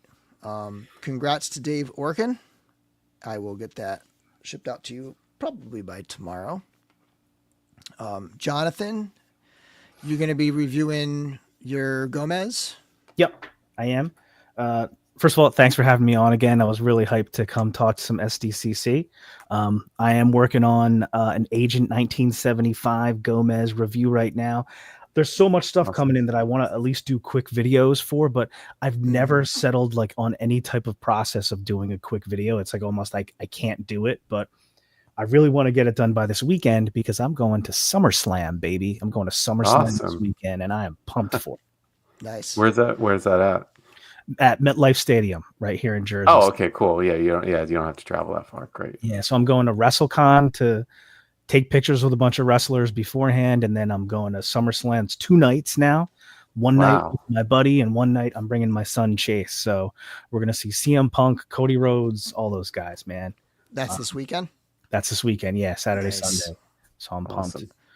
I should probably mention my trip. So it's going to be a little while, unless we do an off night again or a random thing, because 2 weeks from now is my Disney trip. So that whole week, nice, the 11th to the 15th, is when I'll be gone. And, you know, so although next week, no, we could do one next week because next week is my usual week. So this week, this Thursday is Legions Ladies. Next Thursday is like the 5th or something. So I will be around next Thursday. So then after that, it'll be the off week that I'm traveling. So we won't really miss much, actually, now that I think of it. Yeah. So Eric he helped me. He did a little coaching for my Disney trip. He's a huge Disney guy. I'm going to Disney World, and I'm going to Animal Kingdom Tuesday. We are going to Animal Kingdom Tuesday, Hollywood Studios Wednesday, and Magic Kingdom Thursday. And and he helped me find a travel agent to book it and all that stuff. So yeah, Cool. my Disney coach. This is my first time going to Disney ever, and we're taking my If daughter. Eric gave you the coaching, I think you're probably in good hands. Yeah. Not that you didn't ask, but my only advice, speaking as a dad who's gone twice and having hated it with a passion the first time and having loved it when we went the year before last year, it's just one of those vacations you just got to prepare. You've got to learn how to Oh yeah, learn how to I use did the all app. the research. Yeah. Oh my god, Dude, I'm you're a gonna Disney love, expert right now. you're gonna love the Star Wars land or whatever. It's however good you think it is, it's better. Nice. Yeah, I can't wait. And Animal Kingdom is actually my favorite. A lot of people say that. Like Mike, So 2 good. years ago, my sister-in-law and her family and kids went, and that Animal Kingdom was their favorite as well. Mhm. Alrighty, Oh, can I say one and more thing Chris. real quick? Oh yeah, what's up? I'm sorry. Gluten Free asked what the channel was. It's at Hedgehog Action, and I am finally starting to do a push. I never got over 1,000 subscribers, so that's my next little push here. So We I'll got throw it 41 people here right now. Go to Hedgehog Action YouTube channel. If you can't find it, search Hedgehog Action Mythic Legions, and you'll find it. yeah, you'll find it. And go subscribe right now. Thanks, man. And what was the other thing I was going to say? Oh, Chris, good to see you, man. And I would just Yeah. want to thank you for Glad to hooking be me and here. Larry up with some of those exclusives. You Oh yeah, no problem. saved the day on that one.